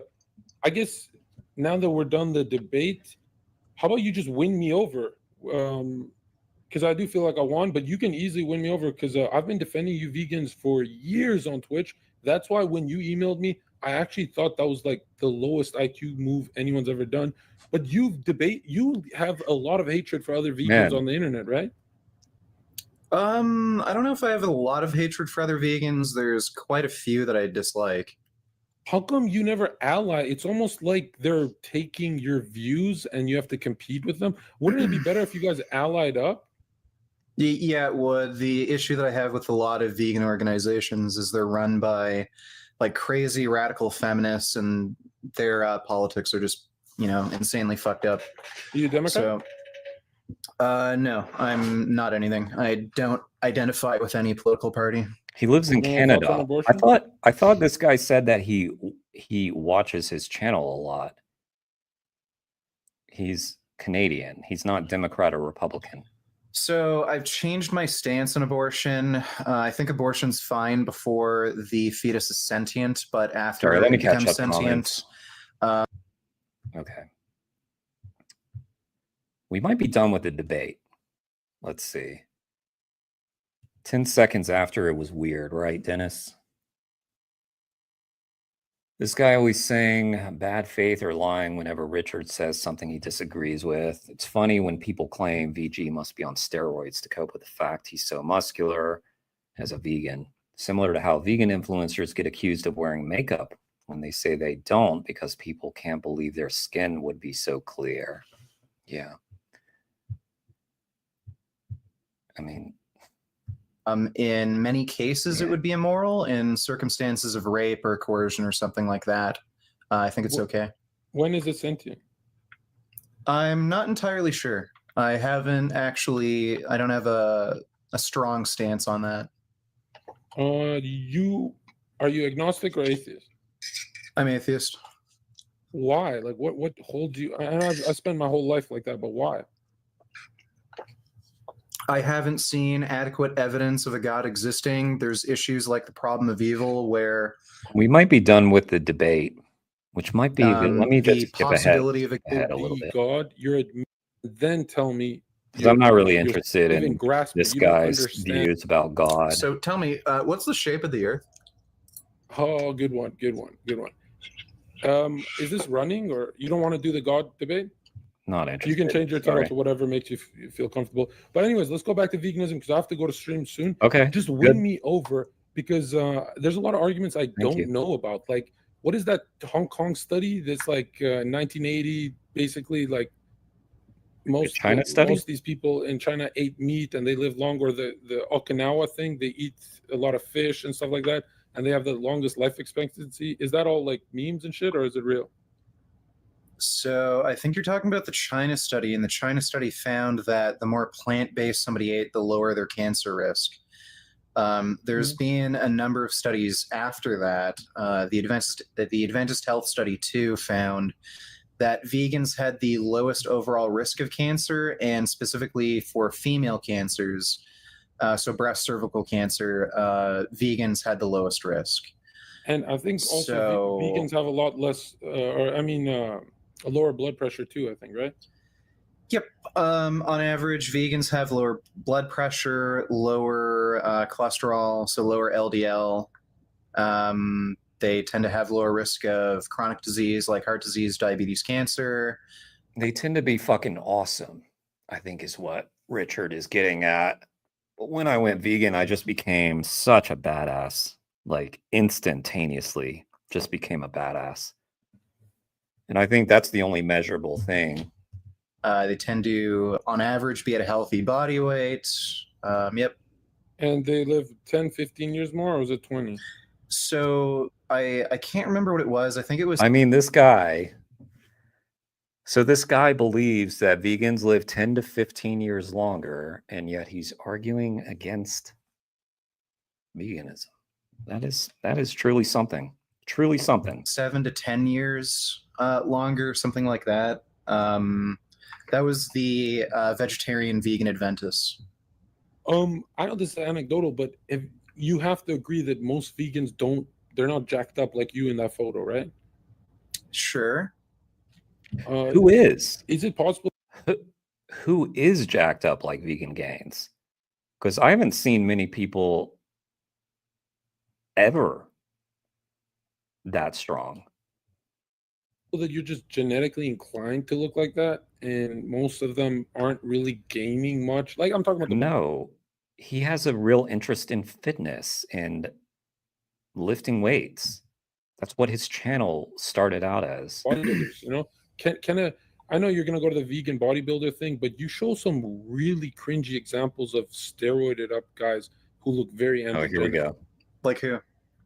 I don't remember the names. You were going. This is years ago. I saw. If we Google vegan bodybuilder, you know what it pops up, right? It's like a bunch of dudes Brian who are Turner? literally on anabolics, right? No. Okay, like who? Yeah, like who? Yeah, it depends. I would assume. So I think what's his name? Nimai Delgado. I think there's a very good chance that he's on steroids, or at least took them before. Just look up Nimai Delgado. He was in the Game Changers. There's a good chance that he was on gear. There's a bunch of other people though that I'm not convinced take steroids. How do I spell? Use Google. Nemai and then Delgado, just how it sounds. Use Google. Look at this guy. Meli Delgado. Nemai. Nimai apparently, don't quote me on this, but I believe he's like never eaten meat in his entire life. I could be wrong about that, but I think that's the story. Nimai. And if this guy's going to talk shit suddenly about Nimai, like, dear God, the level of insecurity, because Nimai Delgado looks fucking jacked. Then Delgado, you just spell it how it sounds. He's also like lean muscle, like yeah. Okay, I gotta sound it out for you. Okay, vegan bodybuilder, right? Yep. And you're saying this guy's natural? No, I'm saying he literally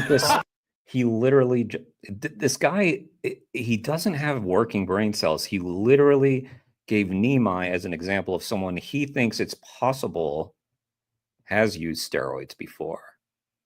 Probably on steroids. What the fuck? Dude, are we looking at the same photos? Should I share Yeah, screens? I'm saying he's probably on steroids.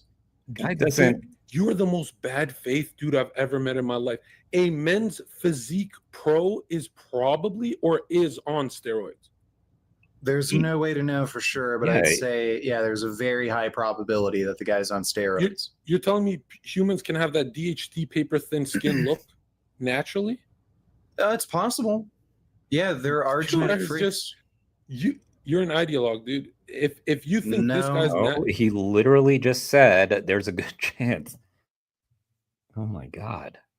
do you ever attack? Do you do natty or knots on Actually, your channel? by the ever? way, I don't Yeah, know I that. do. What? Do you ever attack? Do you do natty or knots on your channel ever? Yeah, I do. That's like one of the main things that he's done on his channel. This guy is not very honest, is he? I don't know what content that he consumed of Richard's, but he said that he's watched a lot of his content. You could just scroll through his content, you could see the natty or nots. And you'll protect him because he's a vegan? No, he's not. Look, I've made a natty or not on what's his name? The guy, fuck, I forget his name now. It's a big meat. Bro, this guy literally had just said about 15 minutes ago that you hate on a lot of vegans. Now he's accusing Richard of protecting them. He literally said, "Why don't y'all like work together more?" This guy is stupid. Mike Thurston. Yeah, I made a video on Mike Thurston where I said there's actually a possibility that he's natural. I'm not convinced that he's on gear. That guy isn't vegan, and he looks like huge and jacked. So no, I'm not biased in that sense. I don't have your stream open up. I'm sure you're streaming this, right? But can you just open up that photo and tell me that's natural? That amount of lean body mass is natural. You know, we have photos of people from hundreds of years ago before anabolics were popular, and Like, he doesn't look giant. He just looks good. Like, I don't understand this.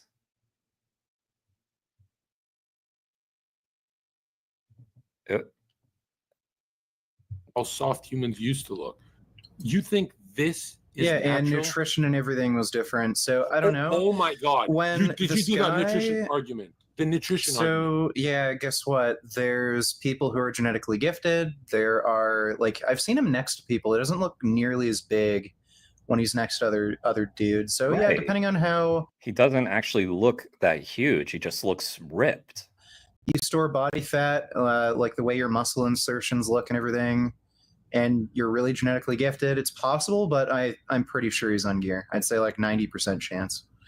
Okay, thank you. Why don't you give me a better example? Because if we look at his before and after, He was giving you an example of someone who he thinks was on gear. You moron. You brought it up, and he said, "Okay, yeah, well, who?" And then he said, "Well, I'm pretty sure I think, and this is one of the most This guy is, guys. I'm glad we got to skip ahead. physiology does not change that much. glad we And got to what skip your argument of we have better Your guy's training and not. nutrition, that's Yeah, like yeah. saying MMA fighters are as good as they are because of better training and nutrition, not the anabolics. Well, yeah, I'm You sure believe that that? plays a role, but I'm sure the anabolics Oh and my everything God. plays a role, or whatever performance enhancing drugs they may or may not take plays a role. But I mean, yeah, like training is certainly better. Martial arts have evolved a lot since, like 10, 15, 20 years Take ago. care, Sean. Thanks for stopping in. Interesting take, because I don't think you're a dumb guy at all, but wow, I cannot believe. Well, that's nice of you. I do think you're quite dumb, John. Okay, let's see. Take care, Sean. Thank you for popping in. Patrick Baboomian, incredibly strong. Yep. He's very honest. Yeah, Vegan Gains is very honest. He even says things that could be taken as points for non-veganism sometime, but the aggregate of data leads him to conclude veganism is better. Well, like almost everything about veganism is better. Problem is, again, Vegan Gains is like 15 years younger. Okay. I'd ever hear Vegan Gains on the natty side of the argument. That's really weird. Like, what is it? USADA? They've started doing drug testing in the UFC. Like, they're way more. Yeah, I don't really care. You're a vegan I hero said here. there's a good chance he's on gear, but there's other like vegan bodybuilders who I would probably love aren't to. on gear. Yeah, you said drop names. Go ahead, give me. Yeah, give me sure. a name. John Venus. I wouldn't call him vegan anymore, but yeah, John Venus. Brian Turner. Pretty Hold certain on, let's he's... stop at John Venus, dude. Yeah, Okay? sure. Right, just I right. They're very active don't people. really care about this guy's opinion on people's photos. Well, This and- guy is such a moron. Like, You're let me thinking skip like that. if you want to. Oh my god. No. Oh my would god. lower your life Processed Oh my foods god. versus meats right now. It doesn't have to Okay. always be vegan. You're Okay. telling me Okay. if I gave chat a big bowl of cereal and a giant steak, I'm pretty sure the cereal is going to be done in 2 seconds and the steak's going to take the evening. I don't know why you'd assume any of these things. 300 grams of carbs versus 300 grams of. There aren't nearly. Guys, Yes. So I think that's all I can take. All right. Let me link to that video. Great job by Richard. All right. It's got the timestamp, by the way, of where we're at. Like and subscribe to this channel, guys. If you're not, subscribe to Richard's channel. You know, show him that whenever I react to Richard, he's going to get that Jeremy boost. You know, he's going to get that Jeremy bump. Everybody needs that Jeremy bump. He's going to see his numbers skyrocket, you know? So, yeah. Do I know that once popular YouTuber Athene wins? I think I've heard of him. Them, they, she, I don't know. I think I've heard of them. But no, I don't know. Oh, thank you, Pigstream. Thank you to Vegan Gains. Nice. Biggest vegan channel. Vegan Gains? Perhaps. Perhaps. I don't know. No, definitely not. There's definitely people with millions of subs. Yeah, so but in terms of like that content, oh yeah, my channel, yes, yeah, by impact, you know, impact alone. If we're measuring impact per subscriber count, I know I keep trying to Earthling Ed, yeah, I keep trying to help out Earthling Ed. I sent him a message. I said, look, I see you've got this struggling channel. Well, I've got this podcast you could come on. It will really help you out. I'm willing. I am willing to grant you that. 2 hours, that's about all I can give you, Ed. But Ed, he's nervous. He's nervous to come on my podcast because the idea of success is frightening to some people. So, but Earthling Ed, the offer stands, you know, come on my channel. We'll help out your struggling channel. We'll get it booming. Yeah, I know, right? Thanks, Dennis. Yeah. So, yeah. I mean, that's what I try to do. I try to help out. So, yeah. Earthling Ed, come on now. Sent you a message, Ed. Somebody send him this video and and tell Ed, Jeremy wants to talk to you. I love Ed, by the way. He's doing his thing. All right. Okay, guys. I think I'm going to call the stream. And yeah, I might game later. So if you guys want to hang out later, then I might be playing some video games or something. But it'll be a few hours. All right. Love you guys. Thank you for hanging out. And have a good night.